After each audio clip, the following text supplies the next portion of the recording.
Hello, welcome to Emerald Lake. I'm just going to make sure everything's tidied. Alright. Hello! I finally got a chat widget to be in the corner, so now we can see the chat on the screen. I've been slow to figure everything out, but now I've got that. Look at that! Alright. I have a story ready for the first one today, and there's just a couple of y'all in watching right now, but if you'd like for me to just jump right in, I'll do that. And I'm very glad that we have the little chat now that's going, and hopefully we have more people to drop something in the chat so that we can see that move around a lot. How was my day? Yesterday I ended up not being able to sleep, so I was up all the way until the morning, and so I actually only woke up a little while ago, so I'm still quite sleepy. And I'll be trying to figure out how to make my sleep schedule work around a lot better soon. I'll figure it out. It may have to wait until it's not great. I may have to wait until I am not streaming for a couple days. I don't stream on the Thursday, Friday, or Saturday, and I'll sort things out then, probably. But, oh well. We'll work with what we've got for now. How was your day?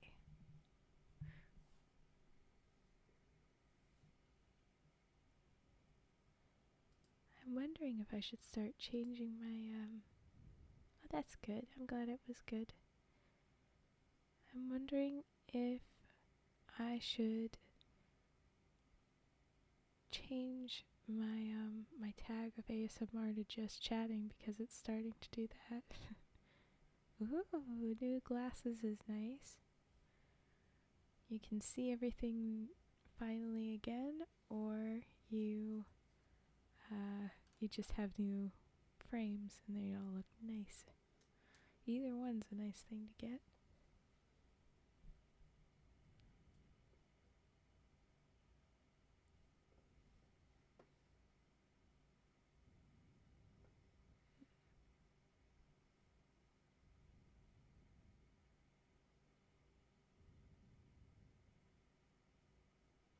I have the first story. It's called Trusty John, which is interesting.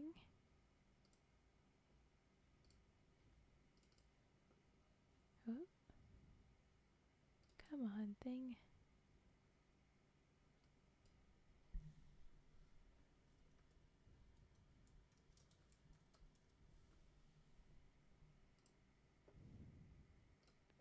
There we go.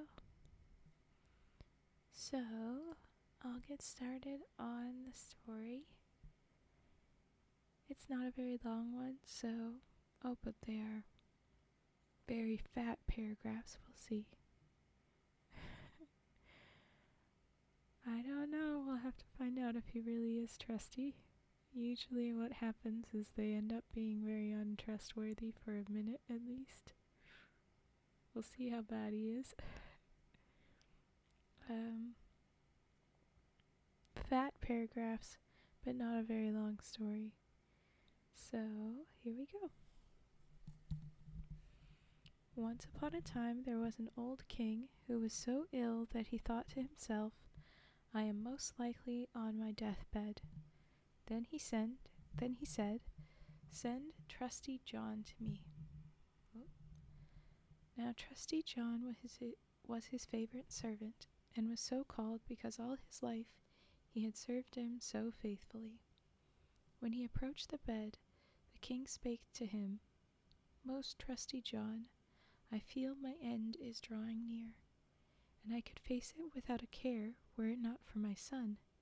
He is still too young to decide everything for himself, and unless you promise me to instruct him in all he should know, and to be to him as a father, I shall not close my eyes in peace.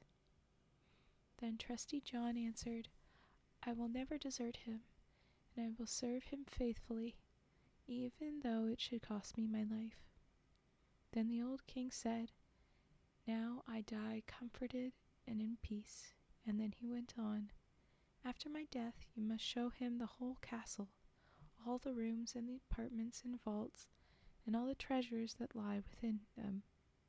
But you must not show him the last room in the long passage where the picture of the Princess of the Golden Roof is hidden. When he beholds that picture, he will fall violently in love with it and go off into a dead faint, and for her sake he will encounter many dangers. You must guard him from this. And when Trusty John had again given the king his hand upon it, the old man became silent, laid his head on the pillow, and died. When the old king had been carried to his grave, Trusty John told the young king, the new king, what he had promised his father on his deathbed, and added, And I shall assuredly keep my word, and shall be faithful to you as I have been to him, even though it should cost me my life.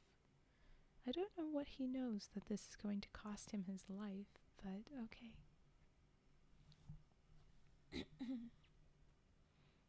Now when the time of mourning was over, Trusty John said to him, It is time you should see your inheritance. I will show you your ancestral castle.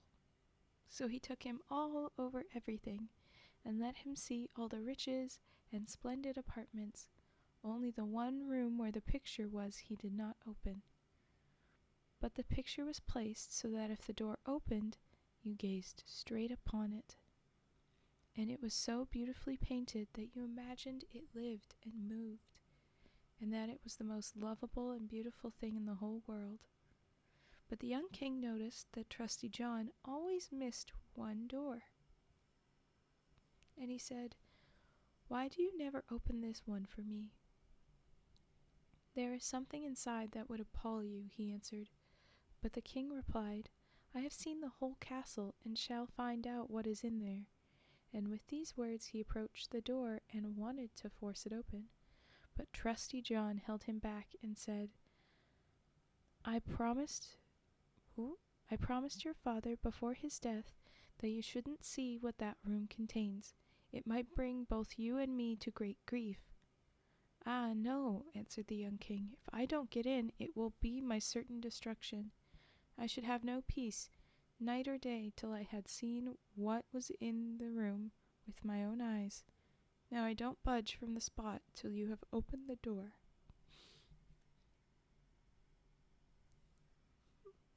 Sorry, I told you I was still sleepy.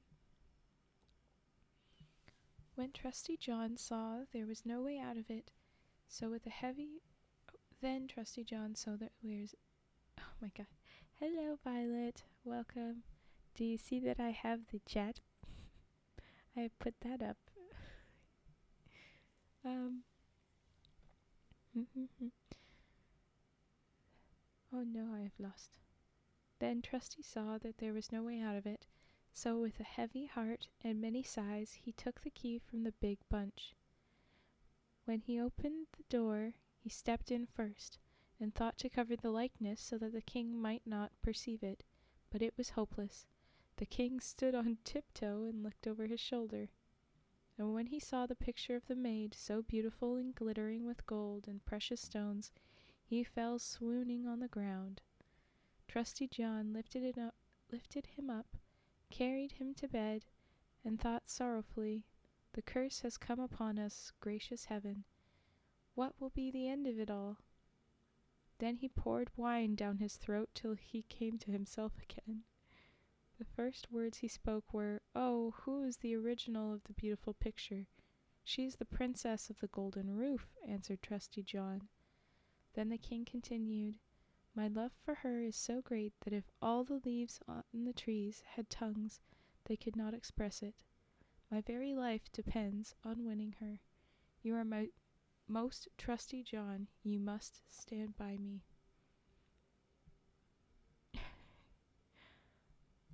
Violet. Well then, hello. I hope your butt needle goes well. And I'm glad you are eating. Okay. Trusty John, you have to help me. Okay. The faithful servant pondered long how they were to set about the matter, for it was said to be difficult even to get into the presence of the princess. At length he hit upon a plan, and spoke to the king. "All the things she has about her, tables, chairs, dishes, goblet, bowls, and all her household furniture, are all made of gold." Well, good luck recovering then, I guess. Alright. Thank you for dropping in. You can keep lurking with us. We love that. Alright. You have in your treasure 5 tons of gold. Let the goldsmiths of your kingdom manufacture them into all manner of vases and vessels, into all sorts of birds and game and wonderful beasts that will please her. We shall go to her with them and try our luck." The king summoned all his goldsmiths, and they had to work hard day and night, till at length the most magnificent things were completed. When a ship had been laden with them, the faithful John disguised himself as a merchant, and the king had to do the same, so that they should be quite unrecognizable. And so they crossed the seas and journeyed till they reached the town where the princess of the golden roof dwelt. Trusty John made the king remain behind on the ship and await his return. "Perhaps," he said, "I may bring the princess back with me. So see that everything is in order. Let the gold ornaments be arranged and the whole ship decorated." Then he took a few of the gold things in his apron, went ashore, and proceeded straight to the palace. When he came to the courtyard, he found a beautiful maiden standing at the well, drawing water with 2 golden pails. And as she was about to carry away the glittering water, she turned round and saw the stranger and asked him who he was. Then he replied, "I am a merchant," and opening his apron, he let her peep in. "Oh my!" she cried, "what a beautiful gold wares!" She set down her pails and examined one thing after the other. Then she said, "The princess must see this. She has such a fancy for gold things that she will buy up all you have." She took him by the hand and let him into the palace, for she was the lady's maid. When the princess had seen the wares, she was quite enchanted and said, "They are all so beautifully made that I shall buy everything you have." But Trusty John said, "I am only the servant of a rich merchant. What I have here is nothing compared to what my master has on his ship. The merchandise is more artistic and costly than anything that has ever been made in gold before." She desired to have everything brought up to her, but he said, "There is such a quantity of things that it would take many days to bring them up, and they would take up so many rooms that you would have no space for them in your house." Thus her desire and curiosity were excited to such an extent that at last she said, "Take me to your ship. I shall go there myself and view your master's treasures." Then Trusty John was quite delighted and brought her to the ship, and the king, when he beheld her, saw that she was even more beautiful than her picture, and thought every moment that his heart would burst. She stepped on to the ship, and the king led her inside, but Trusty John remained behind the steersman and ordered the ship to be pushed off. Just kidnapping her? I was going to say, I was literally thinking, like, this story is going a little too, like, sweetly. When's the weird stuff gonna come in? Spread all sail, that we may fly on the ocean like a bird in the air." Meanwhile the king showed the princess inside all his gold wares, every single bit of it. Dishes, goblets, bowls, birds and game, all the wonderful beasts. Many hours passed thus, and she was so happy that she did not notice that the ship was sailing away. After she had seen the last thing, she thanked the merchant and prepared to go home.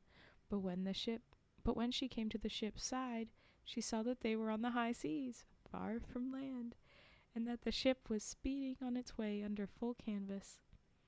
"Oh," she cried in terror, "I am deceived, carried away and betrayed into the power of a merchant. I would rather have died." But the king seized her hand and spake, "I am no merchant, but a king of as high birth as yourself, and it was my great love for you that made me carry you off by stratagem. The first time I saw your likeness, I fell to the ground in a swoon." Then the princess of the golden roof heard this. She was comforted, and her heart went out to him, so that she willingly consented to become his wife.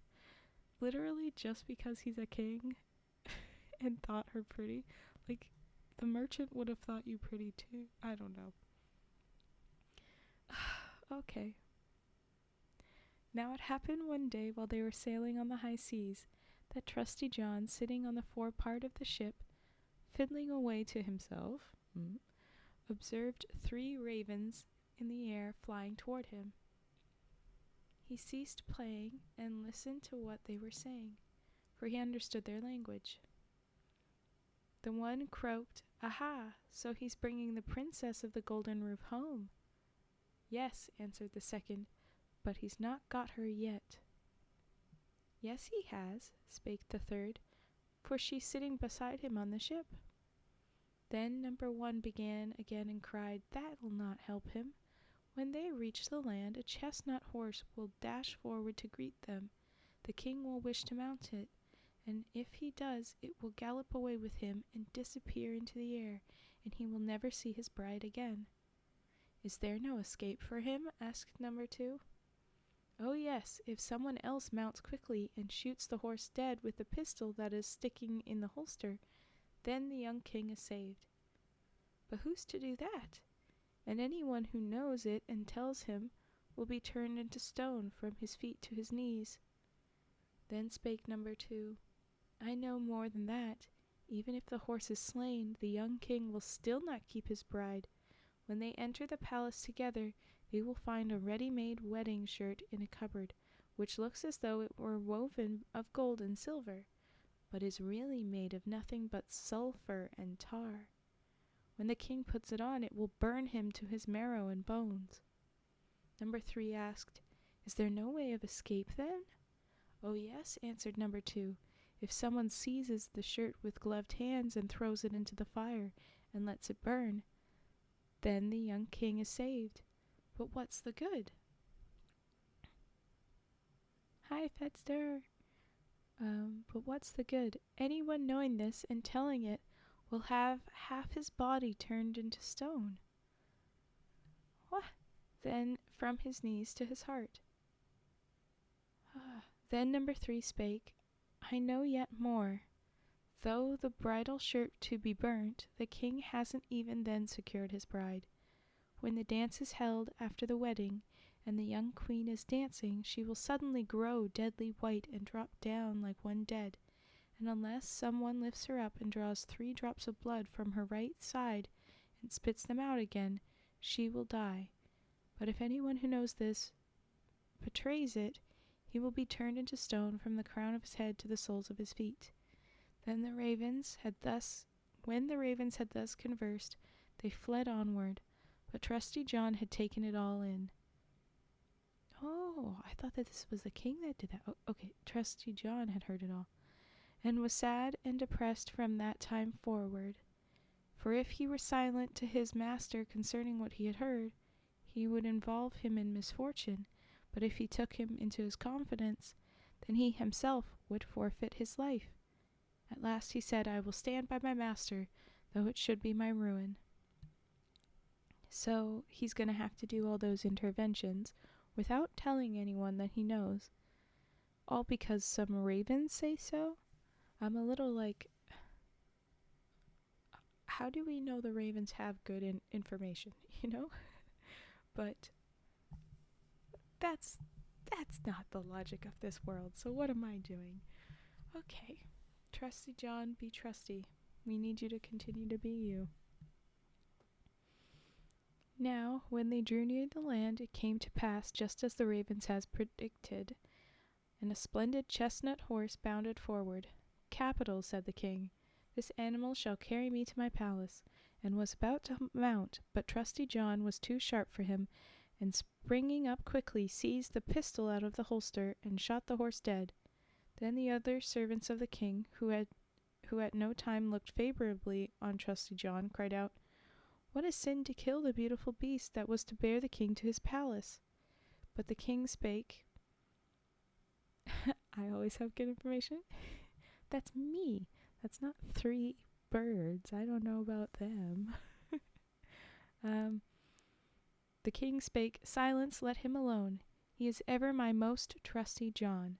Who knows for what good end he may have done this thing?" So they went on their way and entered the palace, and there in the hall stood a cupboard in which lay the ready-made bridal shirt, looking for all the world as though it were made of gold and silver. The young king went toward it and was about to take hold of it, but Trusty John, pushing him aside, seized it with his gloved hands and threw it hastily into the fire and let it burn. They just didn't have a punctuation there. The other servants commenced grumbling again and said, "See, he's actually burning the king's bridal shirt." But the young king spoke, "Who knows for what good purpose he does it? Let him alone. He is my most trusty John." Then the wedding was celebrated and the dance began, and the bride joined in. But Trusty John watched her countenance carefully. All of a sudden she grew deadly white, and fell to the ground as if she were dead. He at once sprang hastily toward her, lifted her up, and bore her to a room, where he laid her down, and kneeling beside her, he drew 3 drops of blood from her right side, and spat them out. She soon breathed again and came to herself. But the king had watched the proceeding, and not knowing why Trusty John had acted as he did, he flew into a passion and cried, "Throw him into prison." On the following morning sentence was passed on Trusty John, and he was condemned to be hanged. As he stood on the gallows, he said, "Every one doomed to death has the right to speak once before he dies, and I too have that privilege?" And I too have that privilege? "Yes," said the king.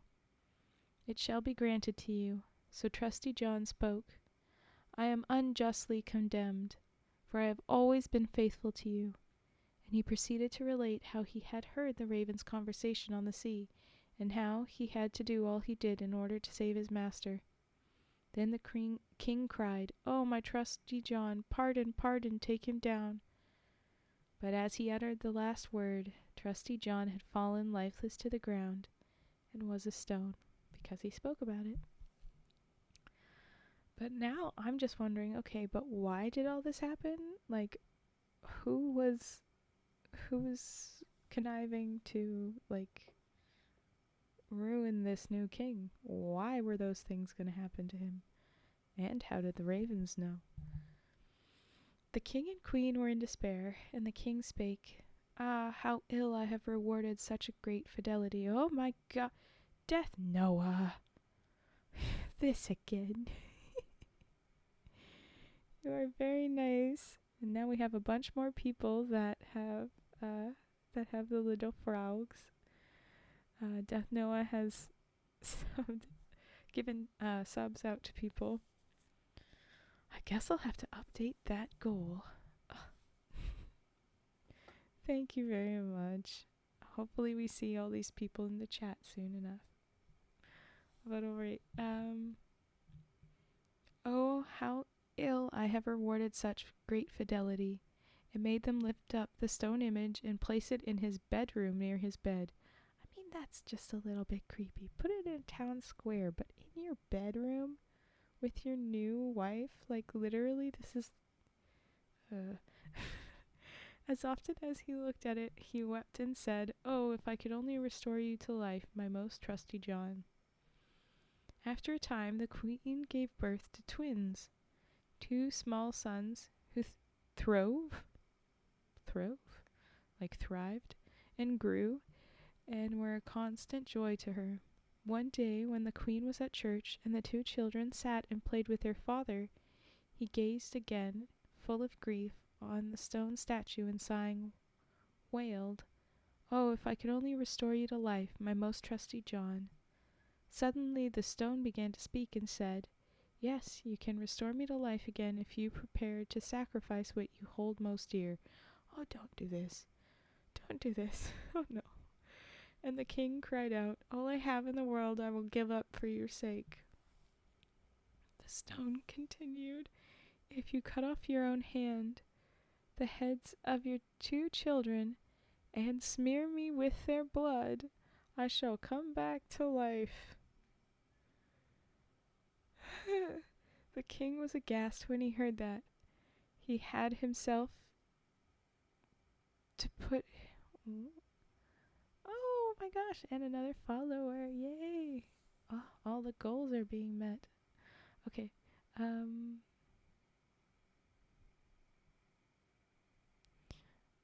Thanks. I didn't do it. It's Death Noah. Thank Death Noah, our chat friend who gave out all of the subs. But welcome, your Tom boyfriend, and we're just about done this story. It's gone into a darker turn, so we're all kind of disappointed in this. Oh, it's all good. You'll hear me read things wrong too. We all do it. All right. So cut all that stuff, and then I can come back. The king was aghast when he heard that he had himself to put his children to death. But when he thought of Trusty John's fidelity, and how he had even died for him, he drew his sword and with his own hand cut the heads off his children. Oh my god. And when he had smeared the stone with their blood, life came back, and Trusty John stood once more safe and sound before him. He spake to the king, "Your loyalty shall be rewarded." Okay. And taking up the heads of the children, he placed them on their bodies, smeared the wounds with their blood, and in a minute they were all right again, and jumping about as if nothing happened. Okay, good. Still, wow, but yeah. Okay. Oh. Then the king was full of joy, and when he saw the queen coming, he hid Trusty John and the two children in a big cupboard. What? Why would you hide them? As she entered, he said to her, "Did you pray in church?" "Yes," she answered, "but my thoughts dwelt constantly on Trusty John and of what he has suffered for us." Oh, that's nice that she's concerned too. She barely knew him. Then he spake, "Dear wife, we can restore him to life, but the price asked is our two little sons. We must sacrifice them." The queen grew white and her heart sank, but she replied, "We owe it to him on account of his great fidelity." Then he rejoiced that she was of the same mind as he had been, and going forward he opened the cupboard and fetched the two children and Trusty John out, saying, "God be praised. Trusty John is free once more, and we have our two small sons again." Then he related to her all that had passed, and they lived happily ever afterward.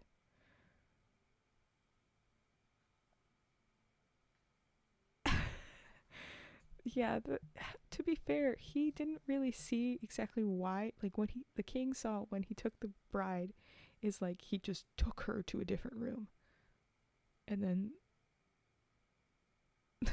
what? Why did you just take my bride? And then she was okay again, but nobody knew that she was like fully gonna die. But at the same time, I don't know.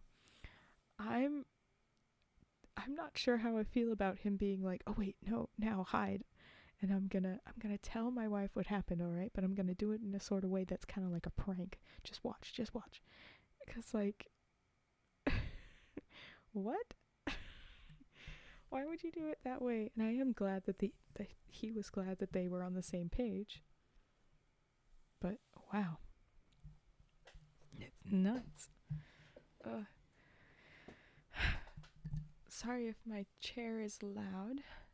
It was louder before, so I'm surprised that it's not being terrible now. My other chair fell apart last night after this stream. And so we are operating on a new set of things, and it's all very less than the best, but all right. Yeah, it'll be fine, I'm sure.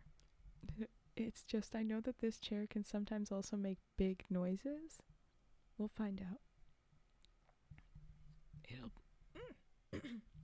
It'll be what it'll be. But all right, that was Trusty John. And I mean, he was trusty. But we can confirm.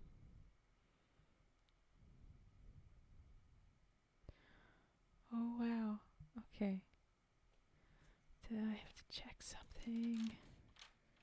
The next story that I was going to read looks like it's a variation of one that I've already read. And I don't know if it's worth reading. If it's looking exactly the same, then I won't read it. Like if it's just the title that was different.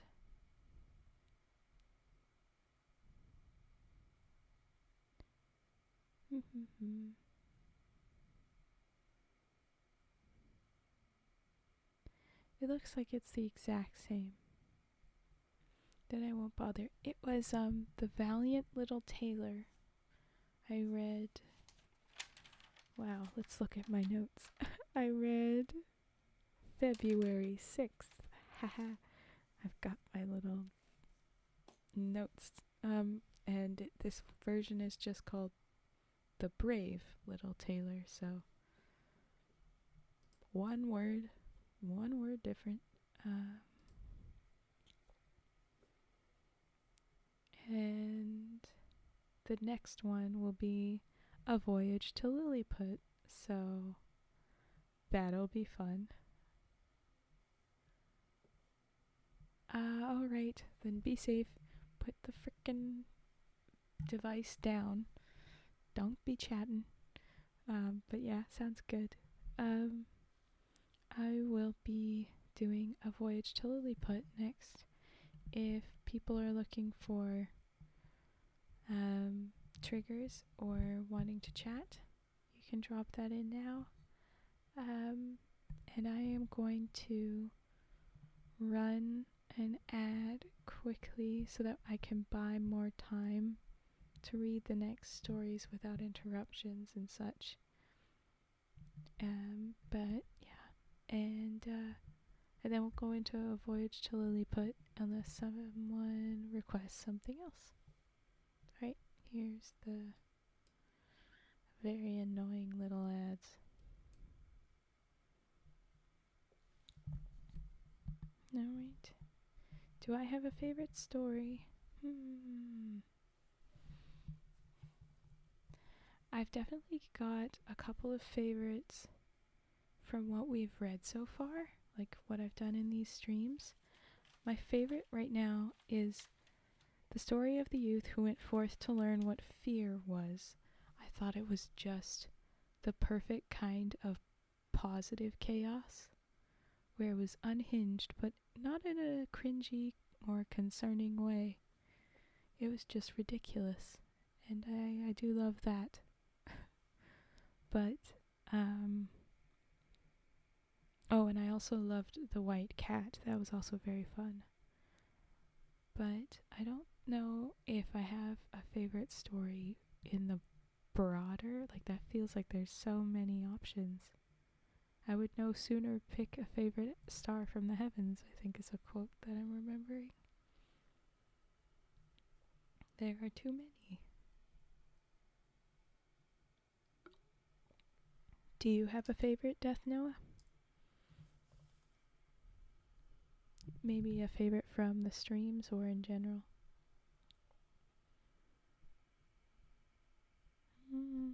Favorite book. Very similar.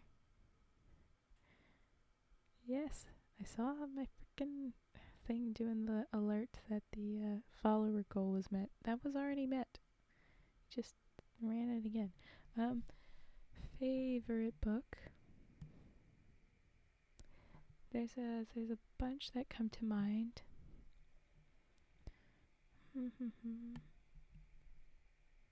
I recently read the Daughter of Smoke and Bone series, and that was a very good one. So that's one that's popping out of my mind. Circe by Madeline Miller. Oh, hello. Should I pronounce your nickname Yukio? I don't know. But hello. Welcome. We're just in a little bit of a chat before the next story. We're talking about favorite stories, favorite books.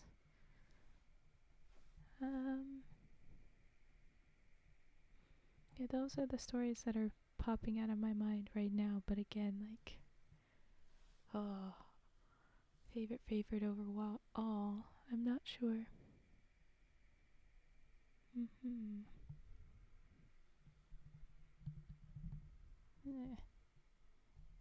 Trying to think. Yeah, I don't want to pick one specific one, because there's also just, you have different moods. You want something else for different times.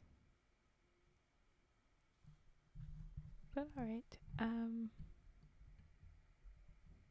you still haven't answered me though, Death Noah. What is your favorite story since you bugged me? I want to know yours. In whatever context that you choose. Favorite one of these stories, favorite story overall, or favorite book there. Cute little wave, Yukio, that's very cute.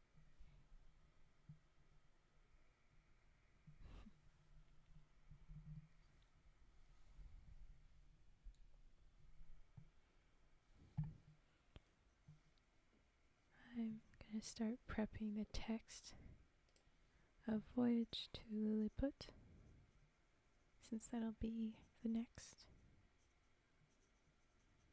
story. Yeah, the white cat was just cute and silly, and then fun and not awful. Yucky. Yucky then? Perfect.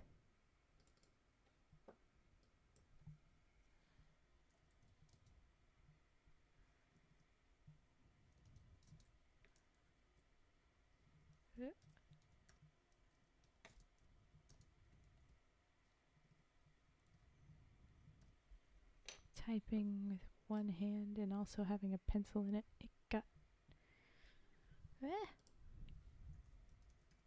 Okay. That is done. Oh yes, they're definitely a favorite. When we were reading... Frick, which one was it? Which one of those stories was obviously just the terrible head? That's what it was. The terrible head that was just all of the Greek stories masquerading like children in a trench coat or raccoons in a trench coat. It was so stupid how they had completely sanitized and jumbled them up.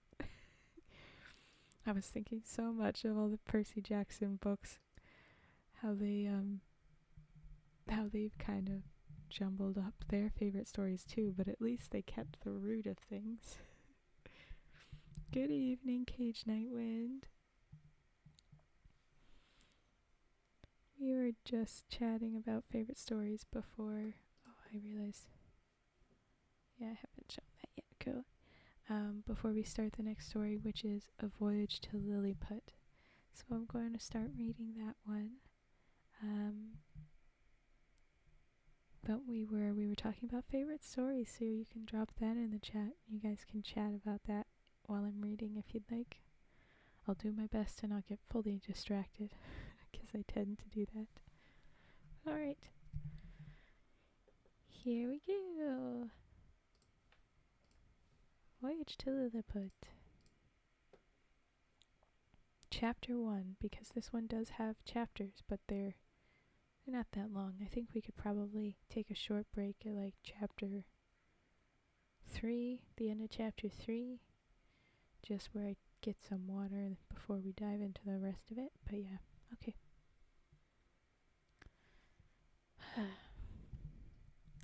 Oh, that's good. Yeah. Alright. Chapter 1. My father had a small estate in Nottinghamshire, and I was the third of 4 sons. He sent me to Cambridge at 14 years old, and after studying there 3 years, I was bound apprentice to Mr. Bates, a famous surgeon in London. There, as my father now and then sent me small sums of money, I spent them in learning navigation and other arts useful to those who travel, as I always believed it would be some time or other my fortune to do.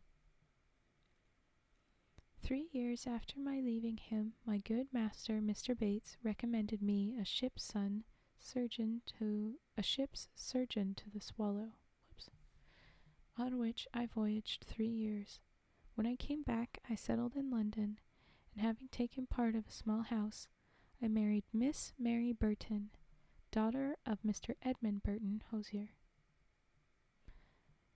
This is kind of funny that we had one fairy tale that had it was the white cat, right? That had the narrative framing of it being first person, and now we have this one, but that one, is very rarely first person, and now it's like it's all that. So this will be funny. I really won't be allowed to interrupt because, well, I Raven versus I Story. It will be mildly confusing, I'm sure. Okay. Focus. Alright. But my good Master Bates died 2 years after, and as I had few friends, my business began to fail, and I determined to go again to sea. After several voyages, I accepted an offer from Captain W. Pritchard, master of the Antelope, who was making a voyage to the South Sea. We set sail from Bristol, May 4th, 1699, and our voyage was at first very prosperous. But in our passage to the East Indies, we were driven by a violent storm to the northwest of Van Diemen's Island. 12 of our crew died from hard labor and bad food, and the rest were in very weak condition. On the 5th of November, the weather being very hazy, the seamen spied a rock within 120 yards of the ship, but the wind was so strong that we were driven straight upon it and immediately split. 6 of the crew, of whom I was one, letting down the boat, got clear of the ship, and we rowed about 3 leagues till we could work no longer. We therefore trusted ourselves to the mercy of the waves, and in about half an hour the boat was upset by a sudden squall. What became of my companions in the boat, or those who escaped on the rock or were left in the vessel, I cannot tell, but I conclude they were all lost. For my part, I swam as fortune directed me, and was pushed forward by wind and tide, but when I was able to struggle no longer, I found myself within my depth. By this time the storm was much abated. I reached the shore at last, about 8 o'clock in the evening, and advanced nearly half a mile inland, but could not discover any sign of inhabitants. I was extremely tired, and with the heat of the weather I found myself much inclined to sleep. I lay down on the grass, which was very short and soft, and slept sounder than I ever did in my life for about 9 hours. When I woke, it was just daylight. I attempted to rise, but could not, for as I happened to be lying on my back, I found my arms and legs were fastened on each side to the ground, and my hair, which was long and thick, tied down in the same manner. I could only look upward. The sun began to grow hot, and the light hurt my eyes. I heard a confused noise about me, but could see nothing except sky.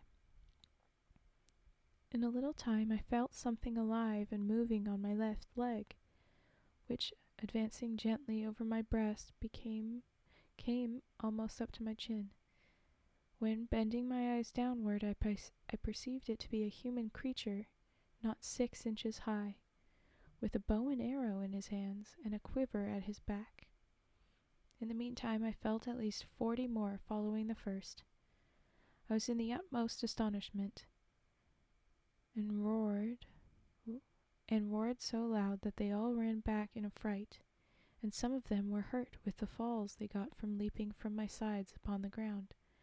However, they soon returned, and one of them, who ventured so far as to get a full sight of my face, lifted up his hands in admiration. I lay all this while in great uneasiness, but at length, struggling to get loose, I succeeded in breaking the strings that fastened my left arm to the ground.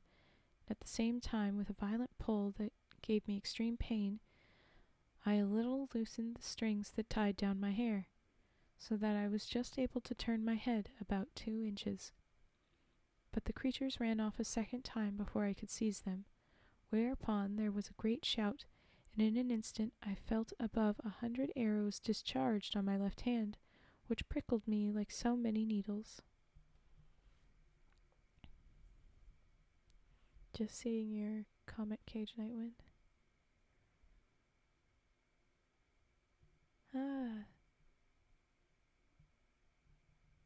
No, I was very hesitant to say my favorite book because I couldn't pick one myself either. Alright. Okay. Moreover, they shot another flight into the air, of which some fell on my face, which I immediately covered with my left hand. When this shower of arrows was over, I groaned with some grief and pain, and then, striving again to get loose, they discharged another flight of arrows larger than the first, and some of them tried to stab me with their spears, but by good luck I had on a leather jacket which they could not pierce. By this time I thought it most prudent to lie still till night, when, my left hand being already loose, I could easily free myself. And as for the inhabitants, I thought I might be a match for the greatest army they could bring against me, if they were all the same size as him as I saw. When the people observed that I was quiet, they discharged no more arrows, but by the noise I heard, I knew that their number was increased, and about 4 yards from me, for more than an hour, there was a knocking like people at work. Then, turning my head that way as well as the pegs and strings would let me, I saw a stage set up, about 1.5 feet from the ground, with 2 or 3 ladders to mount it. From this, one of them, who seemed to be a person of quality, made me a long speech, of which I could not understand a word, though I could tell from his manner that he sometimes threatened me, and sometimes spoke with pity and kindness. I answered in a few words, but in the most submissive manner, and being almost famished with hunger, I could not help showing my impatience by putting my finger frequently to my mouth, to signify that I wanted food. He understood me very well, and descending from the stage, commanded that several ladders should be set against my sides, on which more than 100 of the inhabitants mounted, and walking toward my mouth with baskets full of food, which had been sent by the king's orders when he first received tidings of me.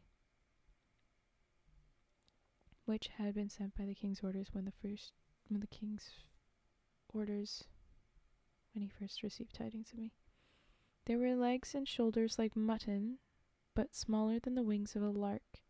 I ate them 2 or 3 at a mouthful, and took 3 loaves at a time. They supplied me as fast as they could, with 1,000 marks of wonder at my appetite. I then made a sign that I wanted something to drink. They guessed that a small quantity would not suffice me, and, being a most ingenious people, they slung up one of their largest hogsheads, then rolled it toward my hand, and beat out the top. I drank it off at a draught, which I might well do, for it did not hold half a pint. They brought me a second hogshead, which I drank, and made signs for more, but they had none to give me. However, I could not wonder enough at the daring of these tiny mortals, who ventured to mount and walk upon my body, while one of my hands was free, without trembling at the very sight of so huge a creature as I must have seemed to them. After some time, there appeared before me a person of high rank from His Imperial Majesty. His Excellency, having mounted my right leg, advanced to my face with about a dozen of his retinue, and spoke about 10 minutes, often pointing forward, which, as I was afterward bound, was toward the capital city, about a half-mile distant, whither it was commanded by His Majesty that I should be conveyed. I made a sign with my hand that was loose, putting it to the other, but over His Excellency's head, for fear of hurting him or his train, to show that I desired my liberty.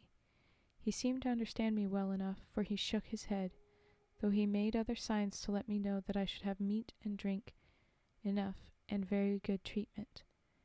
Then I once more thought of attempting to escape, but when I felt the smart of their arrows on my face and hands, which were all in blisters, and observed likewise that the number of my enemies increased, I gave tokens to which let them know that they might do with me what they pleased. Then they daubed my face and hands with a sweet-smelling ointment, which in a few minutes removed all the smarts of the arrows. The relief from pain and hunger made me drowsy, and presently I fell asleep. I slept about 8 hours, as I was told afterward, and it was no wonder, for the physicians, by their emperor's orders, had mingled a sleeping draught in the hogsheads of wine. It seems that, when I was discovered sleeping on the ground after my landing, the emperor had early notice of it, and determined that I should be tied in a manner I have related, which was done in the night while I slept, and that plenty of meat and drink should be sent to me, and a machine prepared to carry me to the capital city. 500 carpenters and engineers were immediately set to work to prepare the engine. It was a frame of wood, raised 3 inches from the ground, about 7 feet long and 4 wide, moving upon 22 wheels. But the difficulty was to place me on it. 80 poles were erected for this purpose, and very strong cords fastened to bandages which the corkmen had tied round my neck, hands, body, and legs. 900 of the strongest men were employed to draw up these cords by pulleys fastened on the poles, and in less than 3 hours I was raised and slung into the engine, and there tied fast. 1,500 of the emperor's largest horses, each about 4.5 inches high, were then employed to draw me toward the capital. But while all this was done, I still lay in a deep sleep, and I did not wake till 4 hours after we began our journey. The emperor and all his court came out to meet us when we reached the capital, but his great officials would not suffer His Majesty to risk his person by mounting on my body. Where the carriage stopped, there stood an ancient temple, supposed to be the largest in the whole kingdom, and here it was determined that I should lodge, near the great gate, through which I could easily creep. They fixed 91 chains, like those which hang to a lady's watch, which were locked to my left leg with 36 padlocks. And when the workmen found it was impossible for me to break loose, they cut all the strings that bound me. Then I rose up, feeling as melancholy as ever I did in my life. But the noise and astonishment of the people on seeing me rise and walk were inexpressible. The chains that held my left leg were about 2 yards long, and gave me not only freedom to walk backward and forward in a semicircle, but to creep and lie at full length inside the temple. The emperor, advancing toward me from among his courtiers, all most magnificently clad, surveyed me with great admiration, but kept beyond the length of my chain. He was taller by about the breadth of my nail than any one of his court, which alone was enough to strike awe into the beholders, and graceful and majestic. That better to behold him, I lay down on my side, so that my face was level with his, and he stood 3 yards off. However, I have had since many times in my hand, and therefore cannot be deceived. I have had him since many times in my hand, and therefore cannot be deceived. His dress was very simple, but he wore a light helmet of gold, adorned with jewels and a plume. He held his sword drawn in his hand to defend himself, if I should break loose. It was almost 3 inches long, and the hilt was of gold, enriched with diamonds. His voice was shrill, but very clear. His Imperial Majesty spoke often to me, and I answered, but neither of us could understand a word. Chapter 2. About 2 hours the court retired. After about 2 hours, the court retired, and I was left with a strong guard to keep away the crowd, some of whom had had the impudence to shoot their arrows at me as I sat by the door of my house. But the colonel ordered 6 of them to be seized and delivered bound into my hands. I put 5 of them into my coat pocket, and as to the 6th I made a face as if I would eat him alive. The poor man screamed terribly, and the colonel and his officers were very much distressed, especially when they saw me take out my penknife.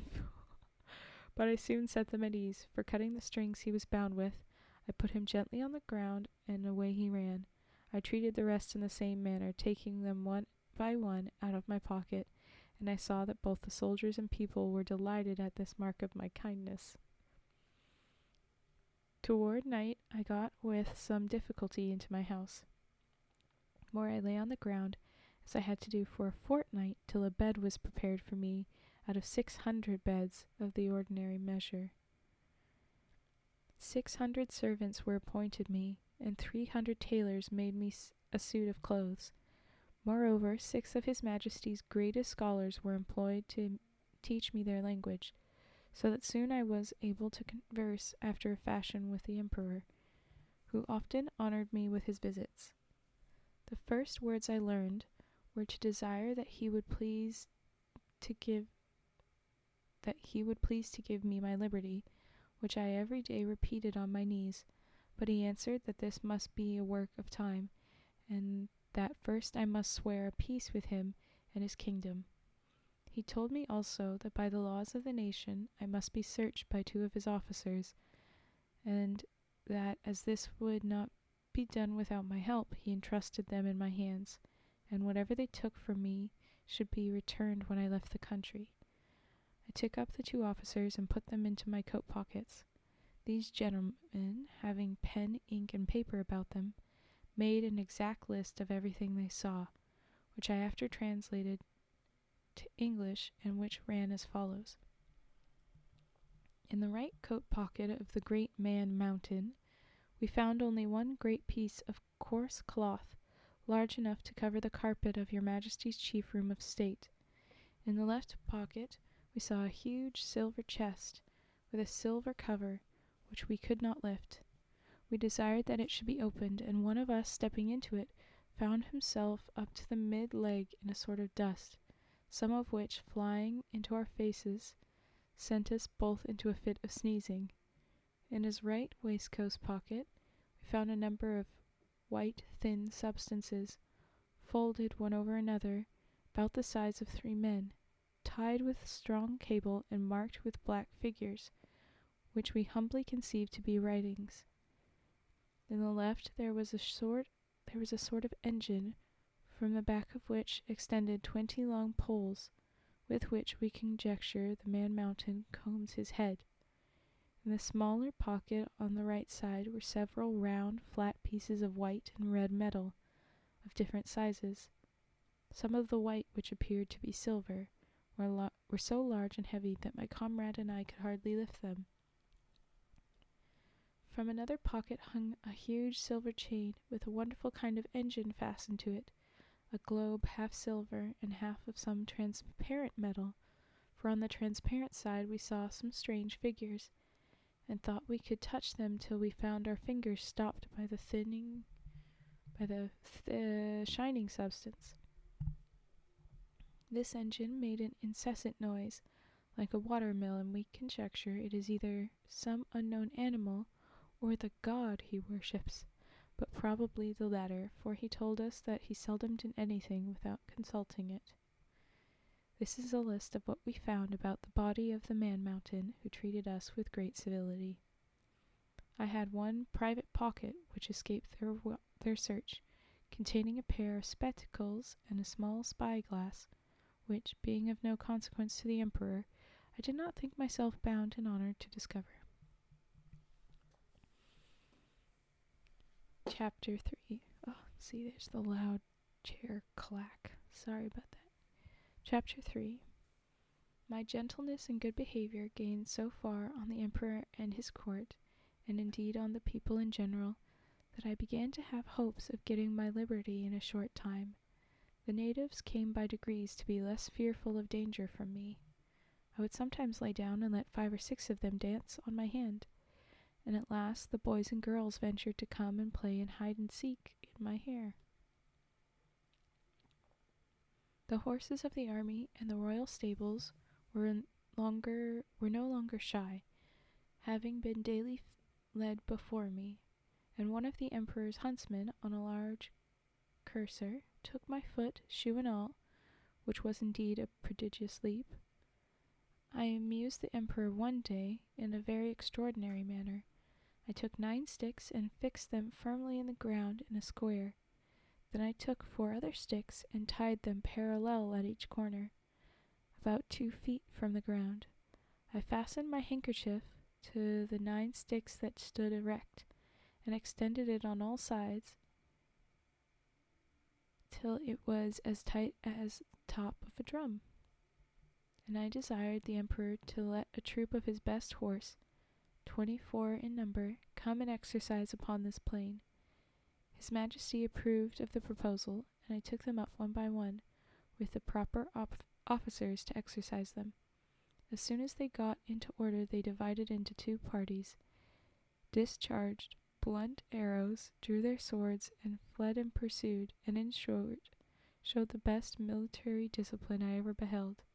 The parallel sticks secured them, the horses, from falling off the stage, and the emperor was so much delighted that he ordered this entertainment to be repeated several days, and persuaded the empress herself to let me hold her in her chair within 2 yards of the stage, whence she could view the whole performance. Fortunately, no accident happened. Only once a fiery horse, pawing with his hoof, struck a hole in my handkerchief and overthrew his rider and himself, but I immediately relieved them both, and covering the hole with one hand, I set down the troop with the other as I had taken them up. The horse that fell was strained in the shoulder, but the rider was not hurt, and I repaired my handkerchief as well as I could. However, I could not trust to the strength of it any more in such dangerous enterprises. Very responsible. I had sent so many petitions for my liberty that His Majesty at length mentioned the matter in a full council, where it was opposed by none except Skyresh Bolgalam, Admiral of the realm. Admiral of the realm, who was pleased without my provocation to be my mortal enemy. However, he agreed at length, though he succeeded in himself drawing up the conditions on which I should be set free. After they were read, I was requested to swear to perform them in the method prescribed by their laws, which was to hold my right foot in my left hand, and to place the middle finger of my right hand on the crown of my head, and the thumb on the top of my right ear. But I have made a translation of the conditions, which I here offer the public. What is this? Golbast, Mamaram, Evlam, Gerdile, Sheffin, Muli Uli Gu, most mighty emperor of Lilliput, delight and terror of the universe, whose dominions extend to the ends of the globe, monarch of all monarchs, taller than the sons of men, whose feet press down to the center, and whose head strikes against the sun, and whose nod the princess of the earth shall of the earth shake their knees, pleasant as the spring, comfortable as the summer, fruitful as autumn, dreadful as winter. His most sublime majesty proposeth to the Man Mountain lately arrived at our celestial dominions the following articles, which by a solemn oath he shall be obliged to perform. First, the Man Mountain shall not depart from our dominions without our license under the Great Seal. Second, he shall not presume to come into our metropolis without our express order, at which time the inhabitants shall have 2 hours' warning to keep within doors. Third, the said Man Mountain shall confine his walks to our principal high roads, and not offer to walk or lie down in a meadow or field of corn. Fourth, as he walks, the said roads shall take the utmost care not to trample upon the bodies of any of our loving subjects, their horses or carriages, nor take any of our subjects into his hands without their own consent. Fifth, if an express requires extraordinary speed, the Man Mountain shall be obliged to carry in his pocket the messenger and horse a 6 days' journey and return the said messenger, if so required, safe to our imperial presence. Sixth, he shall be our ally against our enemies in the island of Blefuscu, and do his utmost to destroy their fleet, which is now preparing to invade us. Lastly, upon his solemn oath to observe all the above articles, the said Man Mountain shall have a daily allowance of meat and drink sufficient for the support of 1,724 of our subjects, with free access to our royal person and other marks of our favor, given at our palace of Belfabarak, the 12th day of the 91st moon of our reign. I swore to these articles with great cheerfulness, whereupon my chains were immediately unlocked, and I was at full liberty. One morning, about a fortnight after I obtained my freedom, Well-Dressel, the Emperor's secretary for private affairs, came to my house, attended only by one servant. He ordered his coach to wait at a distance, and desired that I would give him an hour's audience. I offered to lie down that he might the more conveniently reach my ear, but he chose rather to let me hold him in my hand during our conversation. He began with compliments on my liberty, but he added that, save for the present state of things at court, perhaps I might not have obtained it so soon, for, he said, however flourishing we may seem to foreigners, we are in danger of an invasion from the island of Blefuscu, which is the other great empire of the universe, almost as large and as powerful as this of his own majesty. For as to what we have heard you say, that there are other kingdoms in the world, inhabited by human creatures as large as yourself, our philosophers are very doubtful, and rather conjecture that you dropped from the moon, or one of the stars, because 100 mortals of your size would soon destroy all the fruit and cattle of his majesty's dominions. Besides, our histories of 6,000 moons make no mention of any other regions than the 2 mighty empires of Lilliput and Blefuscu, which, as I was going to tell you, are engaged in a most obstinate war, which began in the following manner. It is allowed on all hands that the primitive way of breaking eggs was upon the larger end,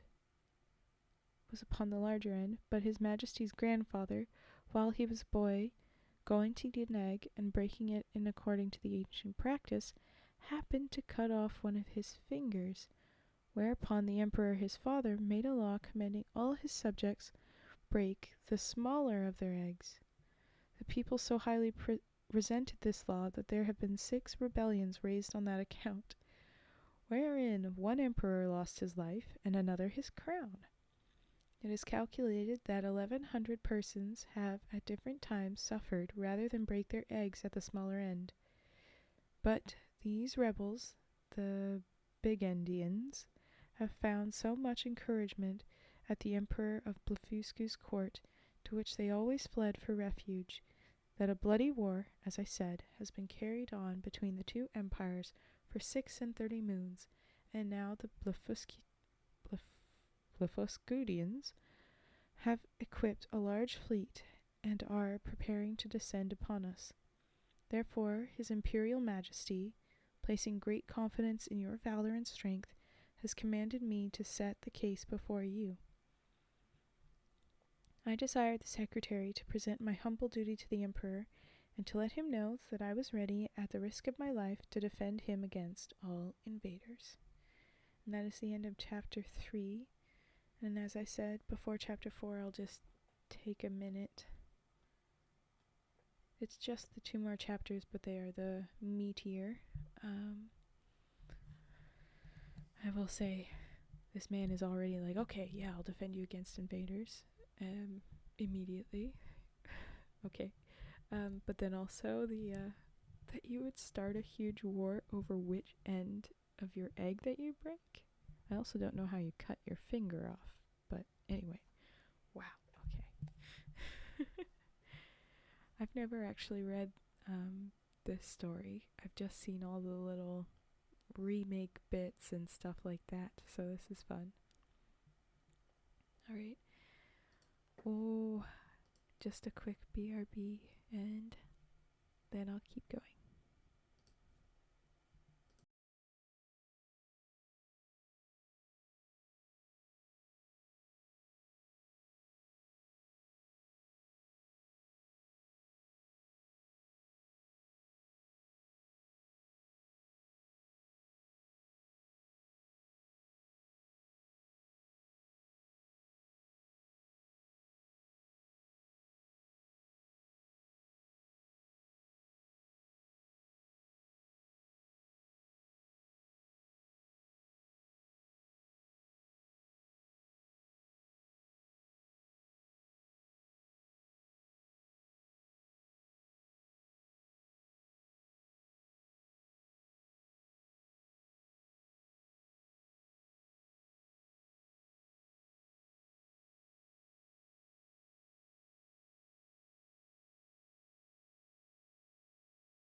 Alright. Especially with the unhelpful chair, I just need the minute more. Alright. Back into A Voyage to Lilliput. Chapter 4.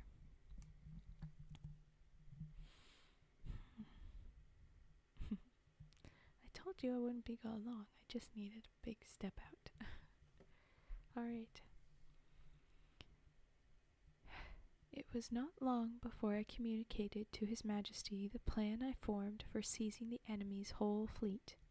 The empire of Blefuscu is an island parted from Lilliput only by a channel 800 yards wide. I consulted the most experienced seamen on the depth of the channel, and they told me that in the middle, at high water, it was 70 glumguffs, about 6 feet of European measure. I walked toward the coast, where, lying down behind a hillock, I took out my spyglass and viewed the enemy's fleet at anchor. About 50 men of war and other vessels. I then came back to my house and gave orders for a great quantity of the strongest cables and bars of iron. The cable was about as thick as a pack thread, and the bars of the length and size of a knitting needle. I trebled the cable to make it stronger, and for the same reason twisted 3 of the iron bars together, bending the ends into a hook. Having thus fixed 50 hooks to as many cables, I went back to the coast, and taking off my coat, shoes, and stockings, walked into the sea in my leather jacket about half an hour before high water.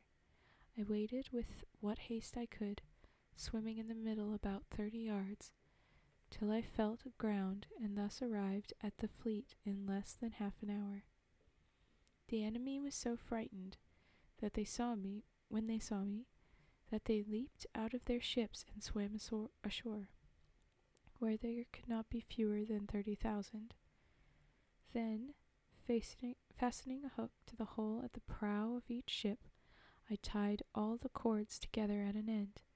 Meanwhile, the enemy discharged several thousand arrows, many of which stuck in my hands and face. The greatest fear was for my eyes, which I should have lost if I had not suddenly thought of the pair of spectacles which had escaped the Emperor's searchers. These I took out and fastened upon my nose, and thus armed, went on with my work in spite of the arrows, many of which struck against the glasses of my spectacles, but without any other effect than slightly disturbing them. Then, taking the knot in my hand, I began to pull, but not a ship would stir, for they were too fast held by the anchors. Thus the boldest part of my enterprise remained. Letting go of the cord, I resolutely cut with my knife the cables and fastened the anchors, receiving more than 200 shots in my face and hands. Then I took up again the knotted end of the cables to which my hooks were tied, and with great ease drew 50 of the enemy's largest men of war after me. When the Blefuscudians saw the fleet moving in order and pulling me at the end, they set up a scream of grief and despair that it is impossible to describe. When I had got out of danger, I stopped a while to pick out the arrows stuck in my hands and face, and rubbed some of the same ointment that was given me at my arrival. Then took off my spectacles, and after waiting about an hour till the tide was a little fallen, I waded on to the royal port of Lilliput. The Emperor and his whole court stood on the shore awaiting me. They saw the ships move forward in a large half-moon, but could not discern me, who in the middle of the channel was under water up to my neck. The Emperor concluded that I was drowned, and that the enemy's fleet was approaching in a hostile manner, but he was soon set at ease, for the channel growing shallower every step I made, I came in a short time within hearing, and holding up the end of the cable by which the fleet was fastened, I cried in a loud voice, "Long live the most puissant Emperor of Lilliput." I don't know the word puissant. Anyway. The prince received me at my landing with all possible joy, and made me a nardal on the spot, which is the highest title of honor among them.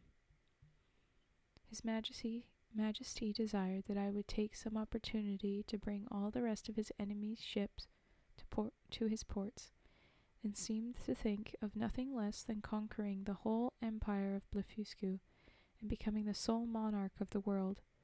But I plainly protested that I would never be the means of bringing a free and brave people into slavery, and though the wisest of the ministers were of my opinion, my open refusal was so opposed by his Majesty's ambition that he could never forgive me, and from this time a plot began between myself and those of his ministers who were my enemies, that nearly ended in my utter destruction.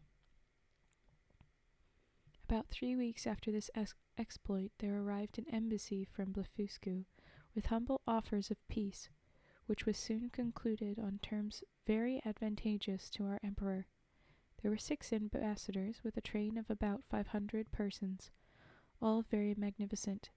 Having been privately told that I had befriended them, they made me a visit, and paying me many compliments on my valor and generosity, invited me to their kingdom in the emperor their master's name. I asked them to present my most humble respects to the emperor their master, whose royal person I resolved to attend before I returned to my own country. Accordingly, the next time I had the honor to see our emperor, I desired his general permission to visit I can't do this particular Blefuscudian monarch. This he granted me, but in a very cold manner, of which I afterward learned the reason. When I was just preparing to pay my respects to the Emperor of Blefuscu, a distinguished person at court, to whom I had once done a great service, came to my house very privately at night, and without sending his name desired admission. I put his lordship into my coat pocket, and giving orders to a trusty servant to admit no one, I fastened the door, placed my visitor on the table, and sat down by it. So they gave him a table. Cool. His lordship's face was full of trouble, and he asked me to hear him with patience, in a matter that highly concerned my honor and my life.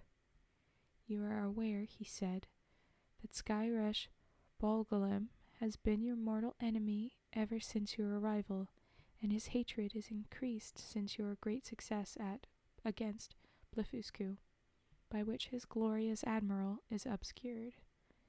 This lord and others have accused you of treason, and several councils have been called in the most private manner on your account.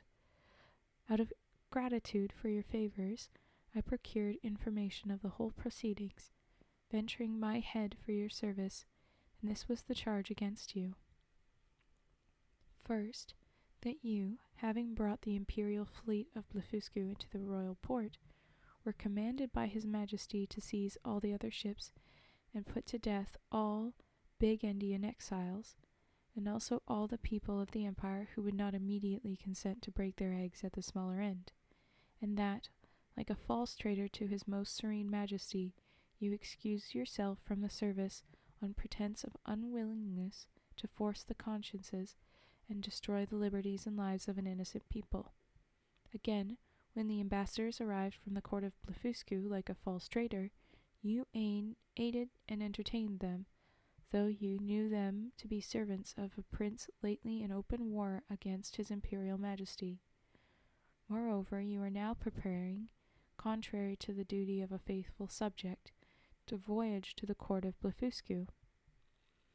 In the debate on this charge, my friend continued, his majesty often urged the services you had done him, while the admiral and treasurer insisted that you should be put to a shameful death. But Rel Drescal, secretary for your private affairs, who has always proved himself your friend, suggested that if his majesty would please to spare your life, and only give orders to put out both your eyes, justice might in some measure be satisfied.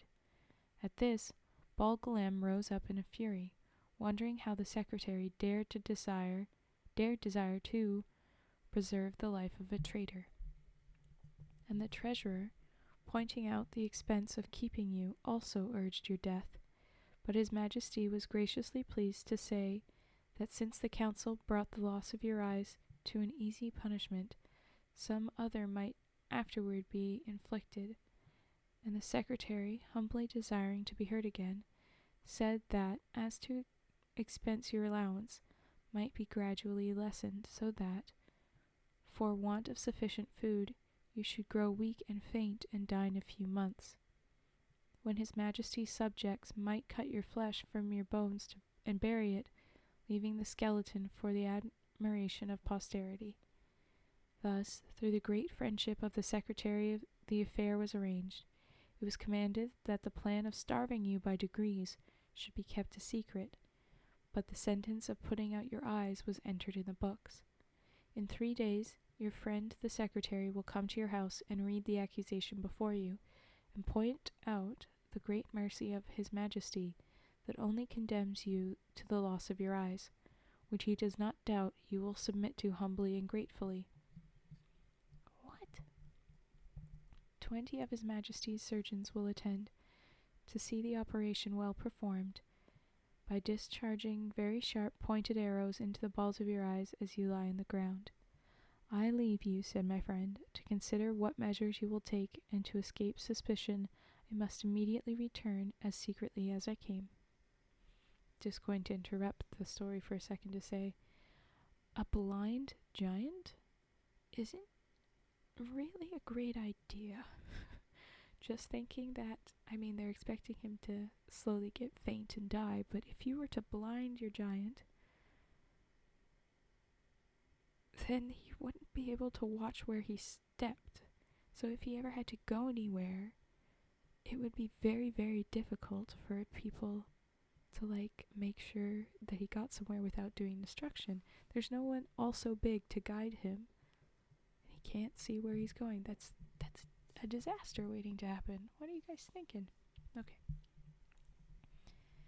His lordship did so, and I remained alone, in great perplexity. At first I was bent on resistance, for while I had liberty I could easily with stones pelt the metropolis to pieces. But I soon rejected that idea with honor, remembering the oath I had made to the emperor, and the favors I had received from him. At last, having his majesty's leave to pay my respects to the emperor of Blefuscu, I resolved to take this opportunity. Before the 3 days had passed, I wrote a letter to my friend the secretary telling him of my resolution, and without waiting for an answer went to the coast, and entering the channel between wading and swimming, reached the port of Blefuscu, where the people, who had long expected me, led me to the capital.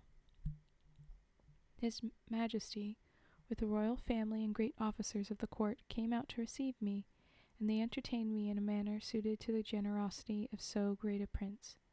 I did not, however, mention my disgrace with the Emperor of Lilliput, since I did not suppose that prince would disclose the secret while I was out of his power.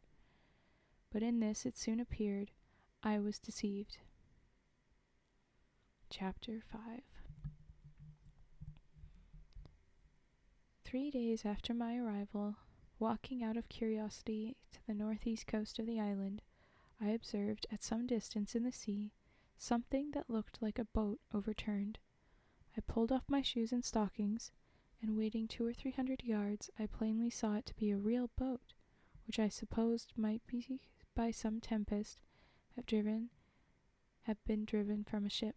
I returned immediately to the city for help, and after a huge amount of labor, I managed to get my boat to the royal port of Blefuscu, where a great crowd of people appeared, full of wonder at the sight of so prodigious a vessel. I told the emperor that my good fortune had thrown this boat in my way to carry me to some place whence I might return to my native country, and begged his orders for materials to lift it up, and leave to depart, which, after many kindly speeches, he was pleased to grant. Meanwhile, the Emperor of Lilliput, uneasy at my long absence, but never imagining that I had the least notice of his designs, sent a person of rank to inform the Emperor of Blefuscu of my disgrace. This messenger had orders to represent the great mercy of his master, who was content to punish me with the loss of my eyes, and who expected that his brother of Blefuscu would have me sent back to Lilliput, bound hand and foot to be punished as a traitor.